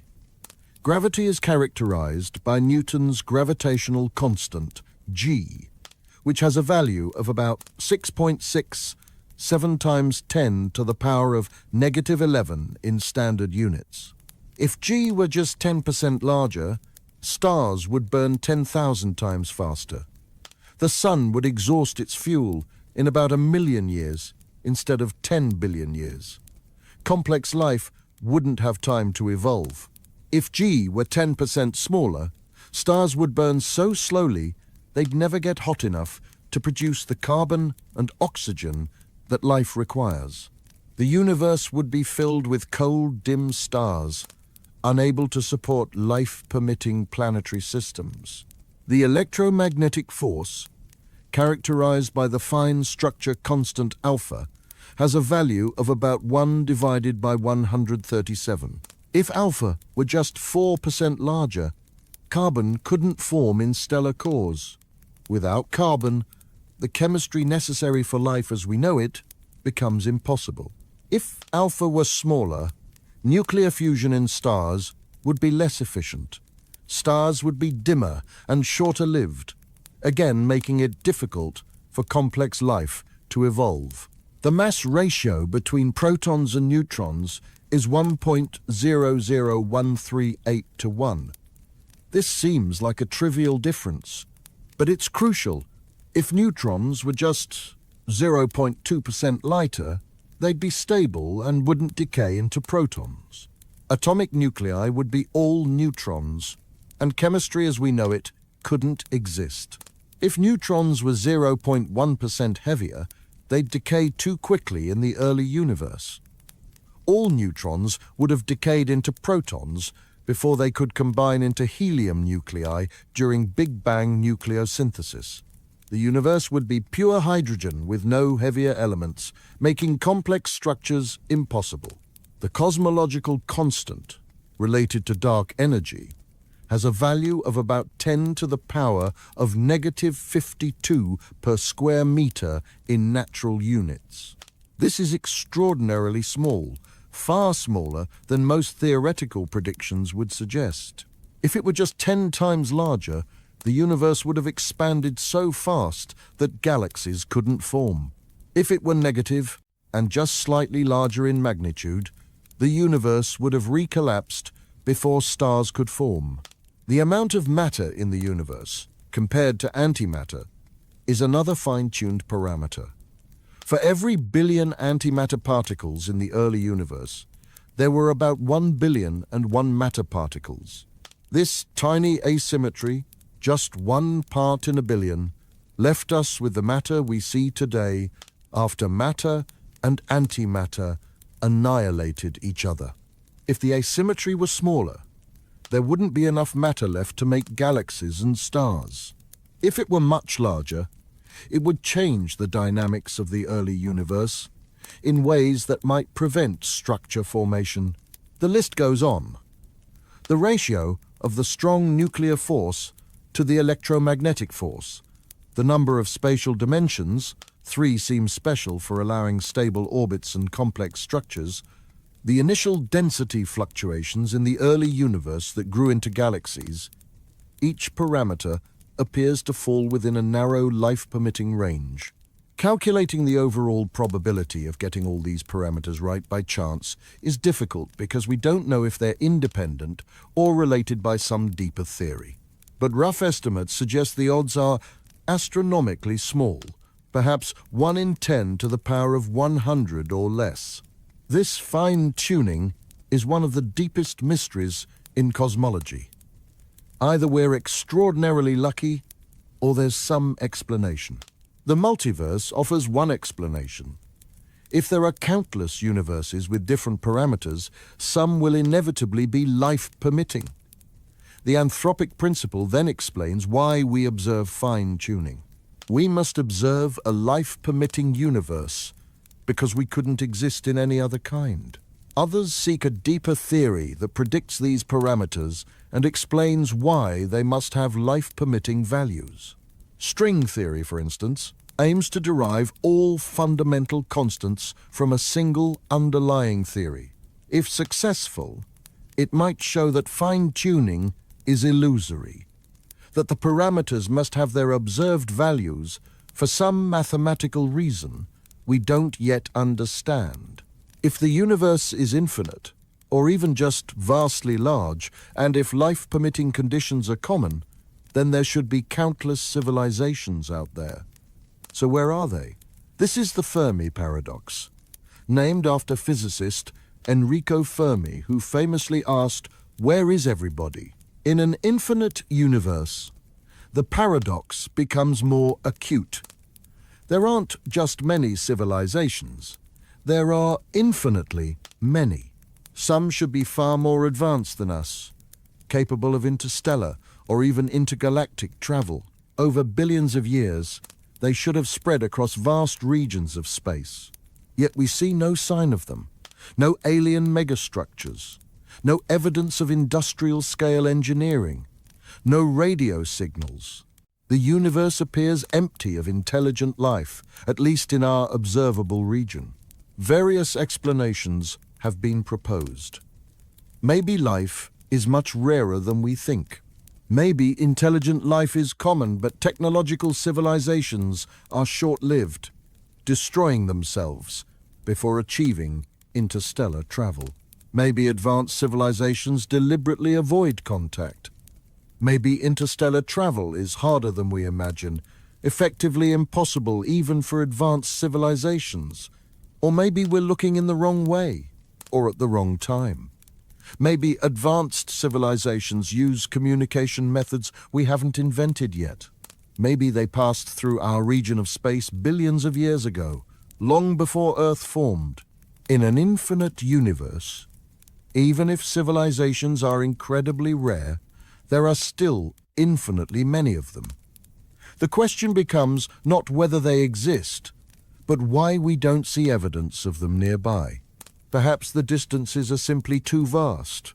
Even in an infinite universe, if civilizations are rare enough, the nearest one might be millions or billions of light years away, far beyond any possibility of detection or contact. So far, we've focused on our universe, the one that began with our Big Bang. But several theories suggest there might be other universes, separate from ours, each with its own space, time, and possibly different physical laws.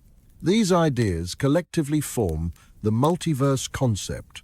The simplest multiverse follows from what we've discussed. If our universe is spatially infinite, then every possible observable universe, every possible 46.5 billion light-year sphere exists somewhere. In this quilted multiverse, infinitely many observable universes overlap, all part of the same infinite space. Move far enough, and you'd enter a different observable universe, though you could never travel far enough, because the expansion of space would carry distant regions beyond your reach. But there are more radical possibilities that suggest genuinely separate universes, not just distant regions of the same space. Eternal inflation provides one such possibility. Recall that cosmic inflation was a period of exponential expansion in the early universe. In the simplest models, inflation starts uniformly everywhere and ends uniformly everywhere. But in more sophisticated models, inflation doesn't end everywhere at once. Imagine inflation as a field filling space.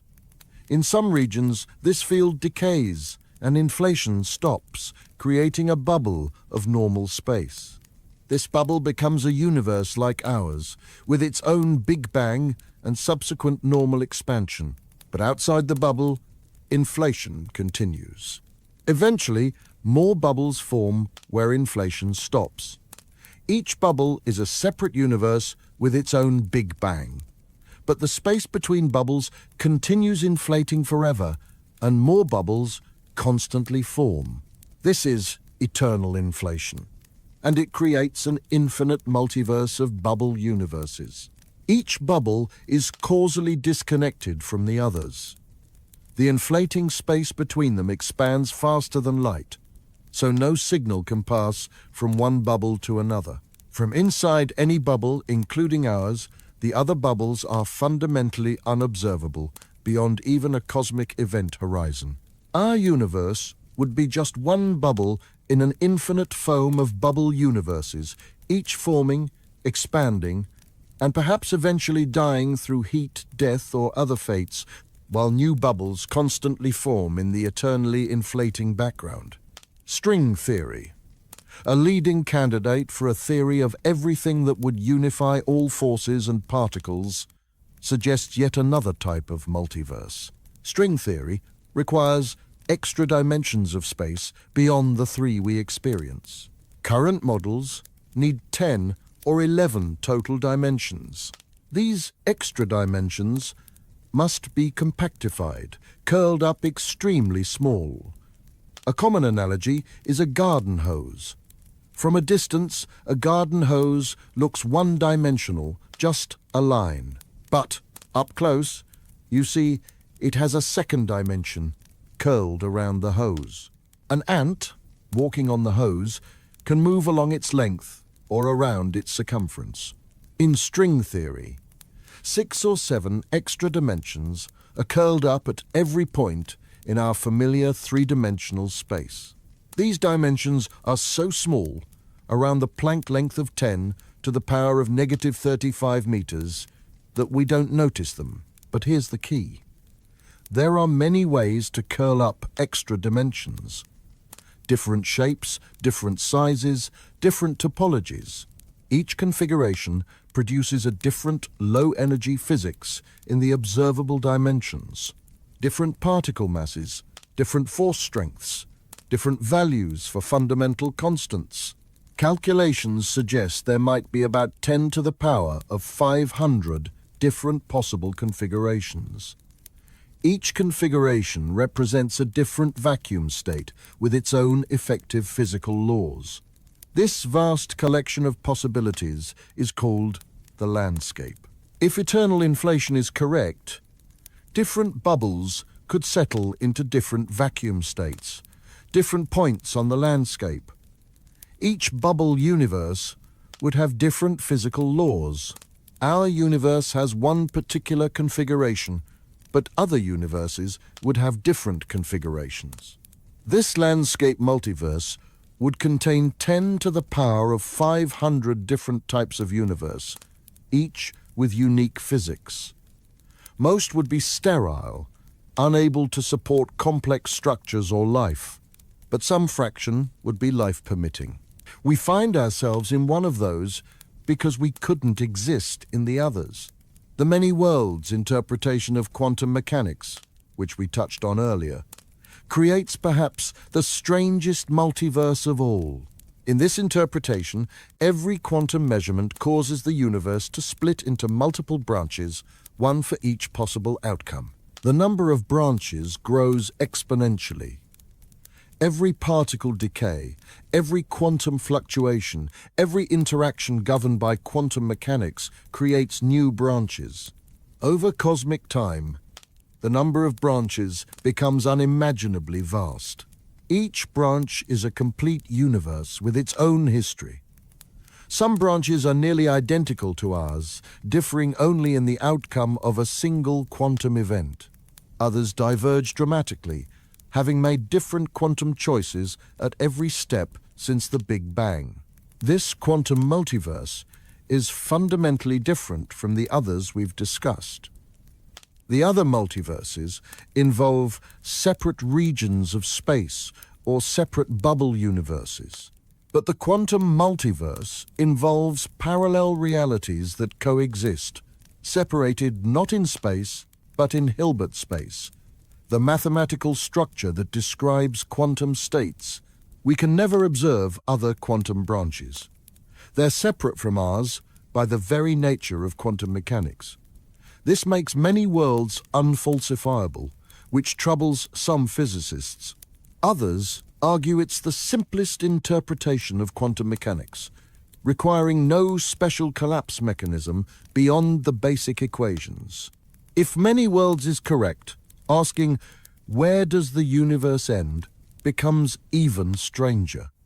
Does each branch have its own edge? Do they share boundaries? The questions multiply faster than answers. There's another type of edge we should consider, one that's particularly unsettling. It comes from quantum field theory and the concept of vacuum stability. In quantum field theory, what we call empty space isn't truly empty. It's filled with quantum fields permeating all of space. These fields have energy, and they settle into their lowest energy state, called the true vacuum or ground state. But what if our vacuum isn't the true vacuum? What if the fields are in a false vacuum, a metastable state that appears stable but isn't the absolute lowest energy configuration? If so, the vacuum could undergo a phase transition to the true vacuum, like supercooled water suddenly freezing. This transition would start at one point in space, creating a bubble of true vacuum. The bubble wall would expand outward at the speed of light, converting false vacuum to true vacuum as it grows. The problem is that the true vacuum might have different properties than the false vacuum. The Higgs field, which gives particles their masses, might have a different value. This would change particle masses. The electromagnetic field might have different properties, changing how forces work. Chemistry and atomic structure could be impossible. If vacuum decay occurred, the expanding bubble would destroy everything in its path, not in the sense of blowing things up, but in the sense that the fundamental laws of physics would change. Atoms would come apart. The familiar structures we know would cease to exist. There's no warning. The bubble wall moves at the speed of light, so you can't see it coming. One moment, everything is normal. The next moment, the wall hits and physics changes. You'd have no time to observe or understand what's happening. From your perspective inside the bubble, if you could still exist, the universe would simply have different laws than it did a moment ago. This sounds like science fiction, but it's a genuine possibility arising from quantum field theory.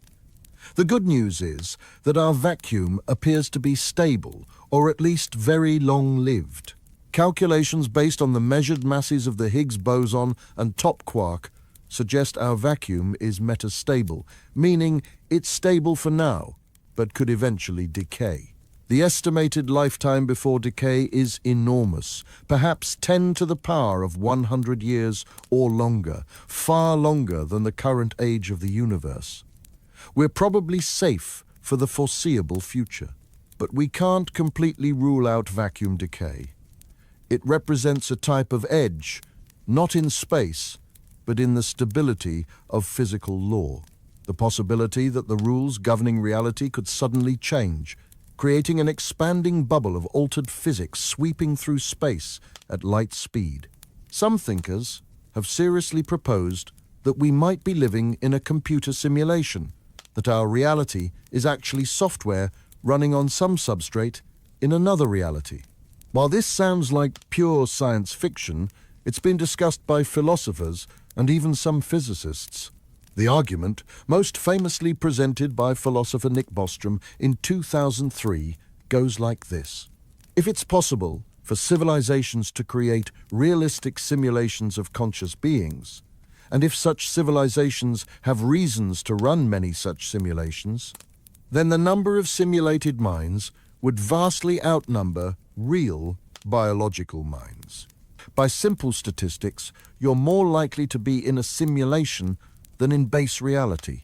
If we are in a simulation, the universe's edge might be the edge of the simulation.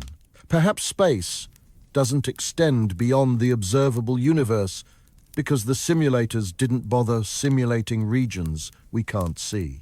Or perhaps the universe is infinite, but only observed regions are computed in detail, with distant regions generated procedurally when needed. Some have looked for evidence of a simulation. Maybe there are glitches, bugs in the code that produce unexplainable anomalies. Maybe we can find signs of the computational substrate, regularities in physics that suggest an underlying grid or discrete time steps. So far, no convincing evidence has been found. The universe appears continuous, not pixelated. Physics follows smooth differential equations, not the discrete updates of a computer program. And even if we found apparent glitches, how would we know they weren't just new physics we don't understand yet? Some thinkers have seriously proposed that we might be living in a computer simulation, that our reality is actually software running on some substrate in another reality. While this sounds like pure science fiction, it's been discussed by philosophers and even some physicists. The argument, most famously presented by philosopher Nick Bostrom in 2003, goes like this. If it's possible for civilizations to create realistic simulations of conscious beings, and if such civilizations have reasons to run many such simulations, then the number of simulated minds would vastly outnumber real biological minds.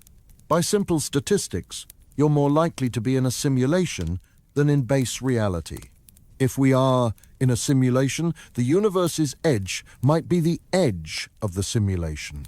Perhaps space doesn't extend beyond the observable universe because the simulators didn't bother simulating regions we can't see. Or perhaps the universe is infinite, but only observed regions are computed in detail, with distant regions generated procedurally when needed.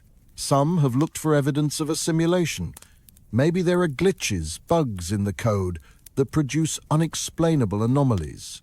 Maybe we can find signs of the computational substrate, regularities in physics, that suggest an underlying grid or discrete time steps. So far, no convincing evidence has been found. The universe appears continuous, not pixelated.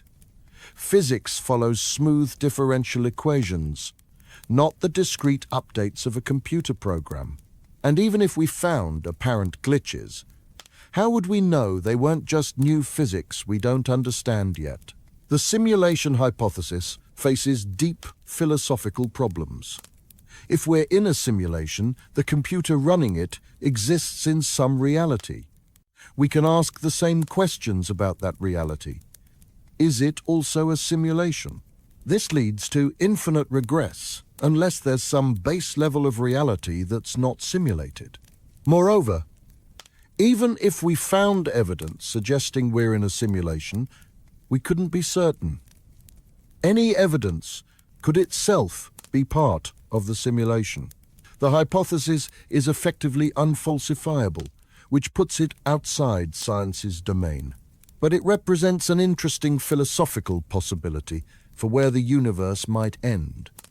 At the boundaries of a computational system designed to simulate reality for purposes we can't fathom.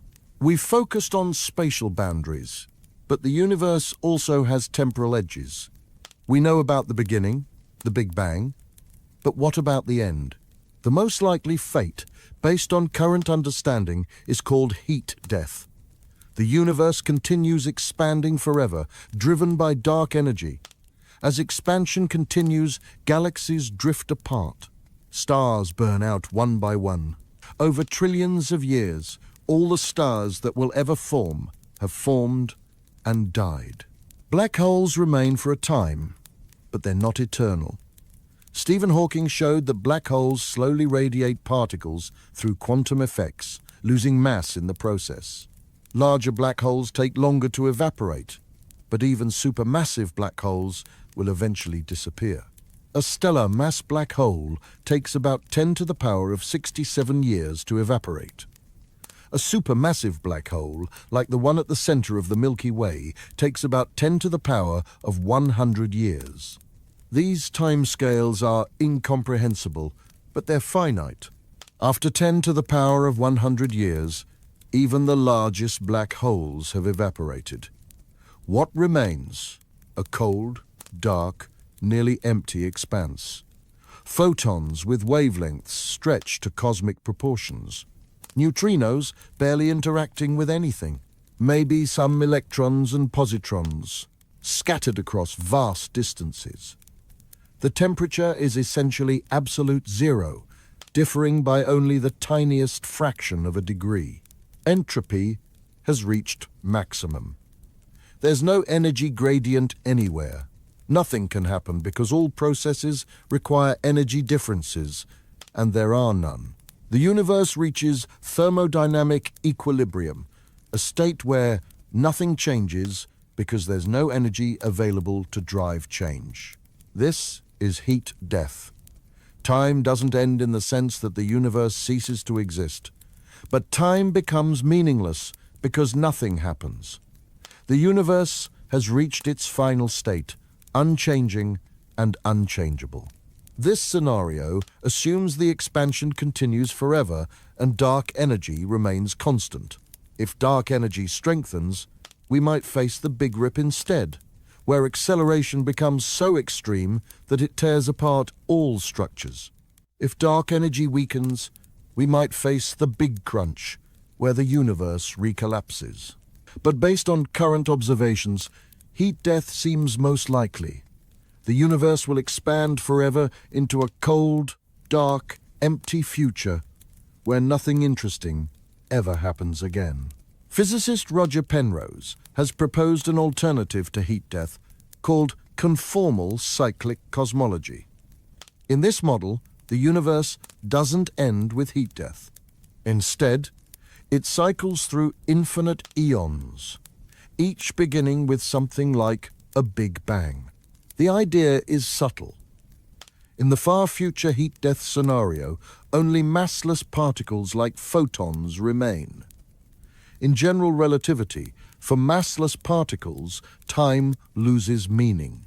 Penrose proposes that this far future state could be mathematically transformed into conditions resembling a new Big Bang, starting a new eon. Each eon goes through the same stages: Big Bang, inflation, structure formation, dark energy domination, heat death, then transformation into the next eon's Big Bang. The universe cycles eternally through these eons. Penrose even suggests we might find evidence of this in the cosmic microwave background. Events from the previous eon, particularly collisions of supermassive black holes, might leave imprints detectable as subtle circles in the microwave background of our eon. Several analyses have looked for these circles. Some claim to find them, others find no convincing evidence. The proposal remains controversial, neither confirmed nor definitively ruled out. If conformal cyclic cosmology is correct, the universe has no end, only transformations from one eon to the next. What appears to be heat death is actually a transition to a new beginning. Another alternative comes from loop quantum gravity, an approach to quantum gravity different from string theory.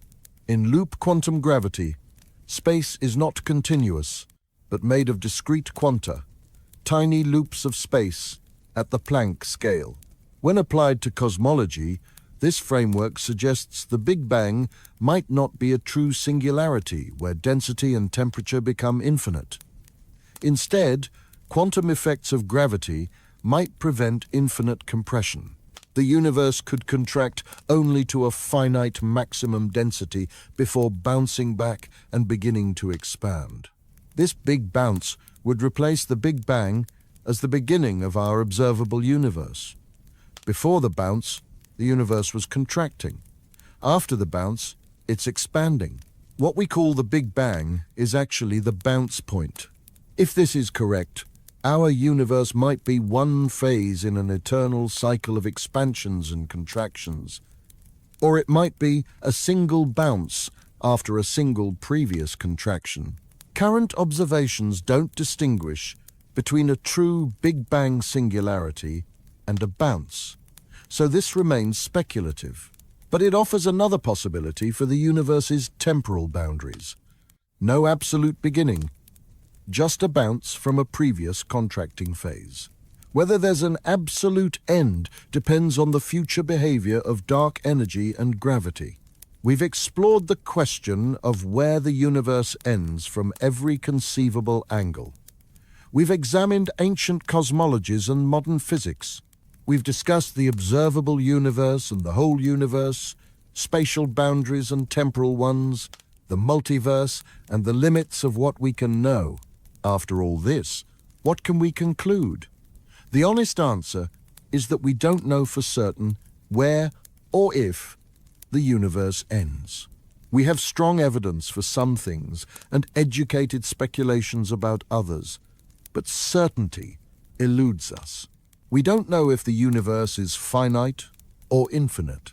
Measurements suggest it's flat, which usually implies infinite, but we can't rule out a very large finite universe that appears flat at observable scales. We don't know if there's a multiverse. Several theories suggest one, but we have no direct evidence. The other universes, if they exist, might be forever beyond our ability to observe. We don't know what dark energy is or what causes acceleration. We can measure its effects with precision, but its nature remains mysterious. We don't know whether our vacuum is truly stable or could undergo catastrophic decay at any moment. We don't know if we're in a simulation, and we probably never will because the hypothesis seems unfalsifiable. These aren't temporary gaps in knowledge that better experiments will fill. Some might be fundamental limits on what we can observe or test. If something is beyond our cosmic event horizon, we can never see it. If vacuum decay travels at light speed, we can never receive advance warning. If we're in a simulation, we might never find proof. Imagine inflation as a field filling space. In some regions, this field decays and inflation stops, creating a bubble of normal space. This bubble becomes a universe like ours, with its own Big Bang and subsequent normal expansion. But outside the bubble, inflation continues.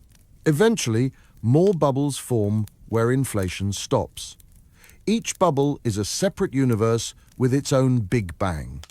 But the space between bubbles continues inflating forever, and more bubbles constantly form. This is eternal inflation, and it creates an infinite multiverse of bubble universes. Each bubble is causally disconnected from the others. The inflating space between them expands faster than light, so no signal can pass from one bubble to another.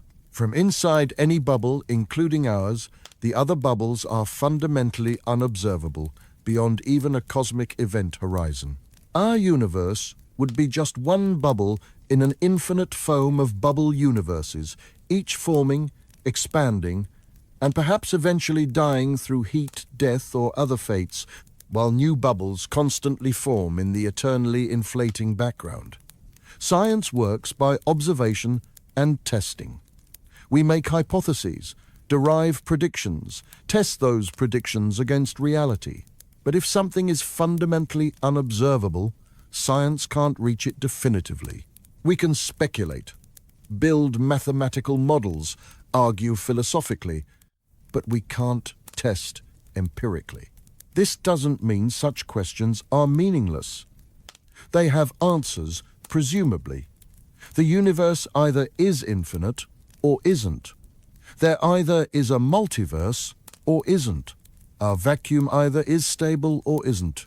These are facts about reality, even if we can never determine them with certainty. There's something both humbling and mysterious about this. Humbling because despite all our progress, we're still fundamentally limited in what we can know.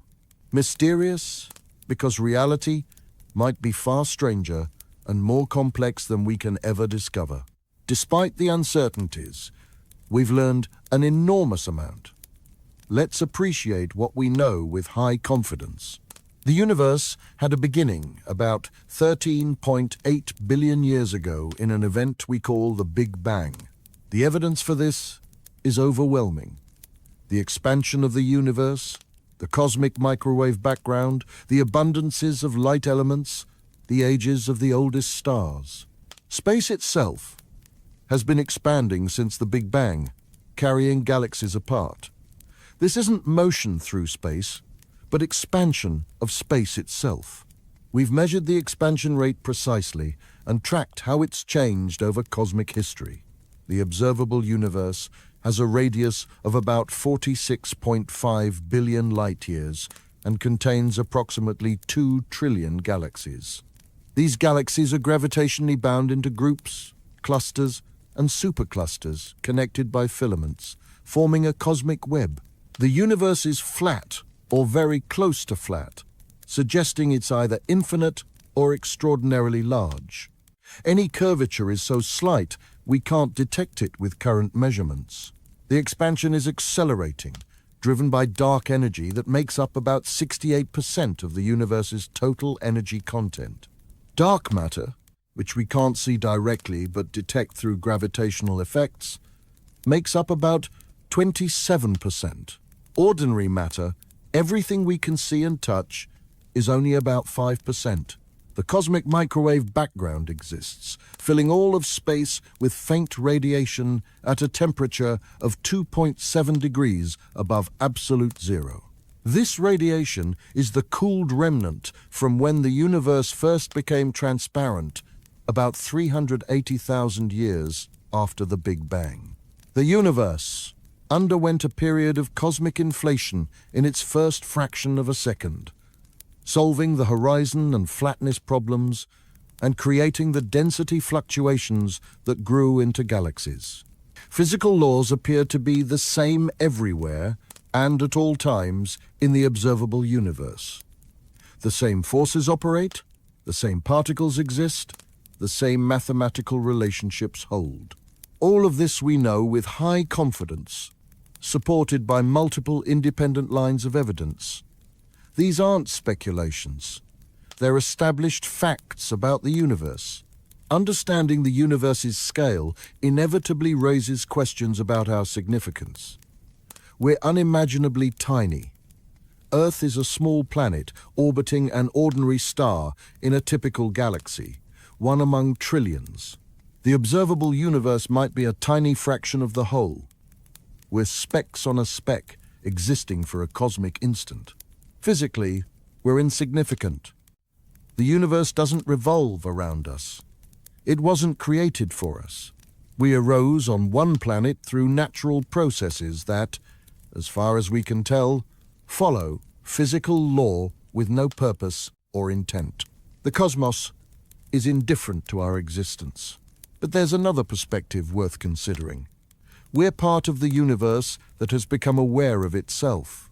Through us, the universe observes itself, understands itself, asks questions about itself.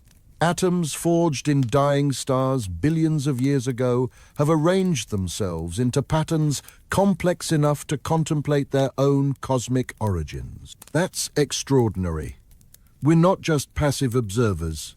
We're active participants in a cosmic story of matter organizing itself into ever more complex forms until it achieves self-awareness and understanding.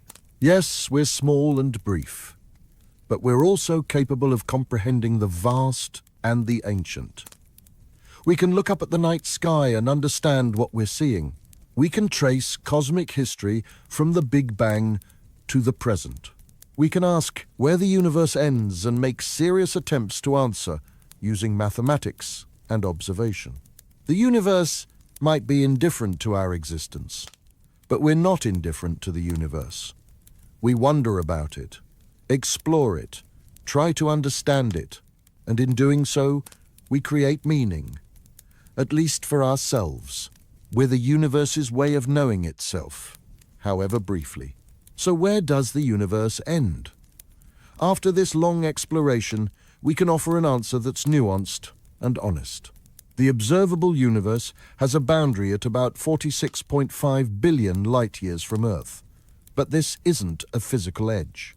It's just the limit of what we can see from our location at this moment in cosmic history.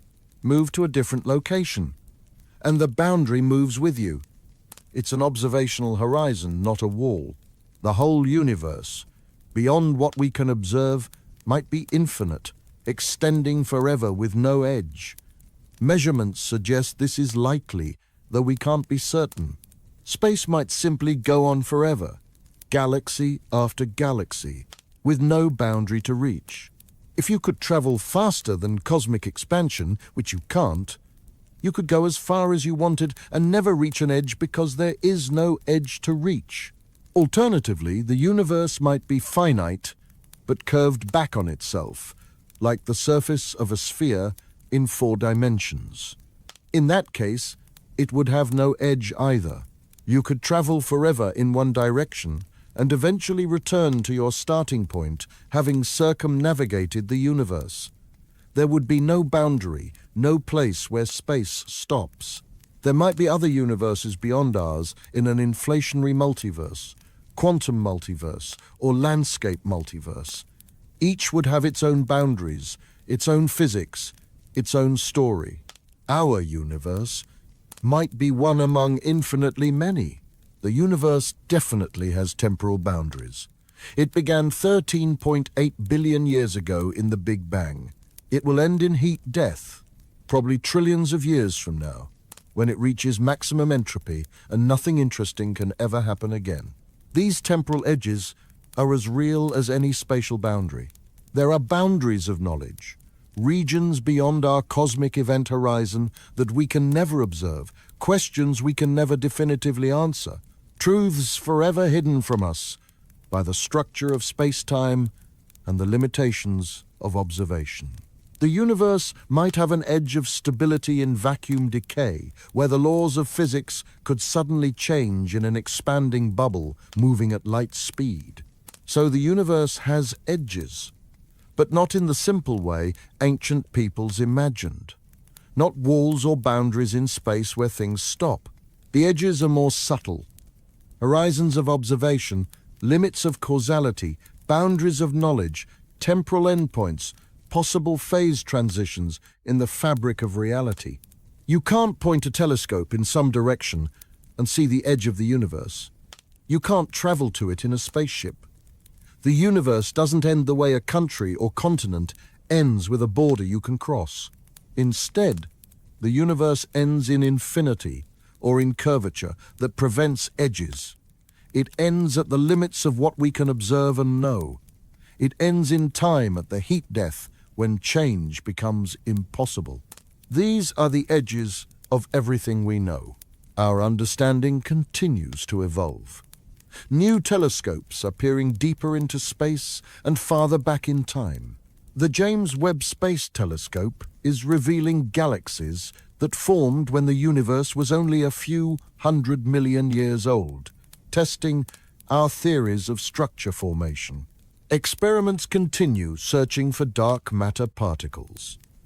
If found, it would be one of the greatest discoveries in physics, explaining what makes up most of the matter in the universe. Observations are measuring dark energy's properties more precisely. Future surveys will determine whether it's truly constant or whether it changes over time, which would dramatically affect the universe's ultimate fate. Physicists continue developing theories of quantum gravity that might reveal the nature of space and time at the deepest level. Loop quantum gravity, string theory, and other approaches might eventually be tested through observations of the early universe or black hole physics. We might detect primordial gravitational waves from inflation, providing direct evidence of the universe's first moments and revealing the energy scale of inflation. We might find biosignatures on exoplanets, proving life exists elsewhere and addressing the Fermi paradox. Or we might be approaching fundamental limits, boundaries beyond which we cannot pass with any conceivable technology. Some questions might remain permanently unanswered, mysteries that define the ultimate limits of human knowledge. But the search itself has immense value. Every discovery, every unanswered question deepens our understanding of reality.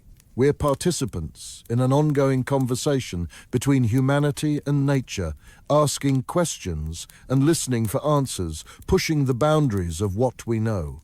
The edge of the universe is not just out there in space.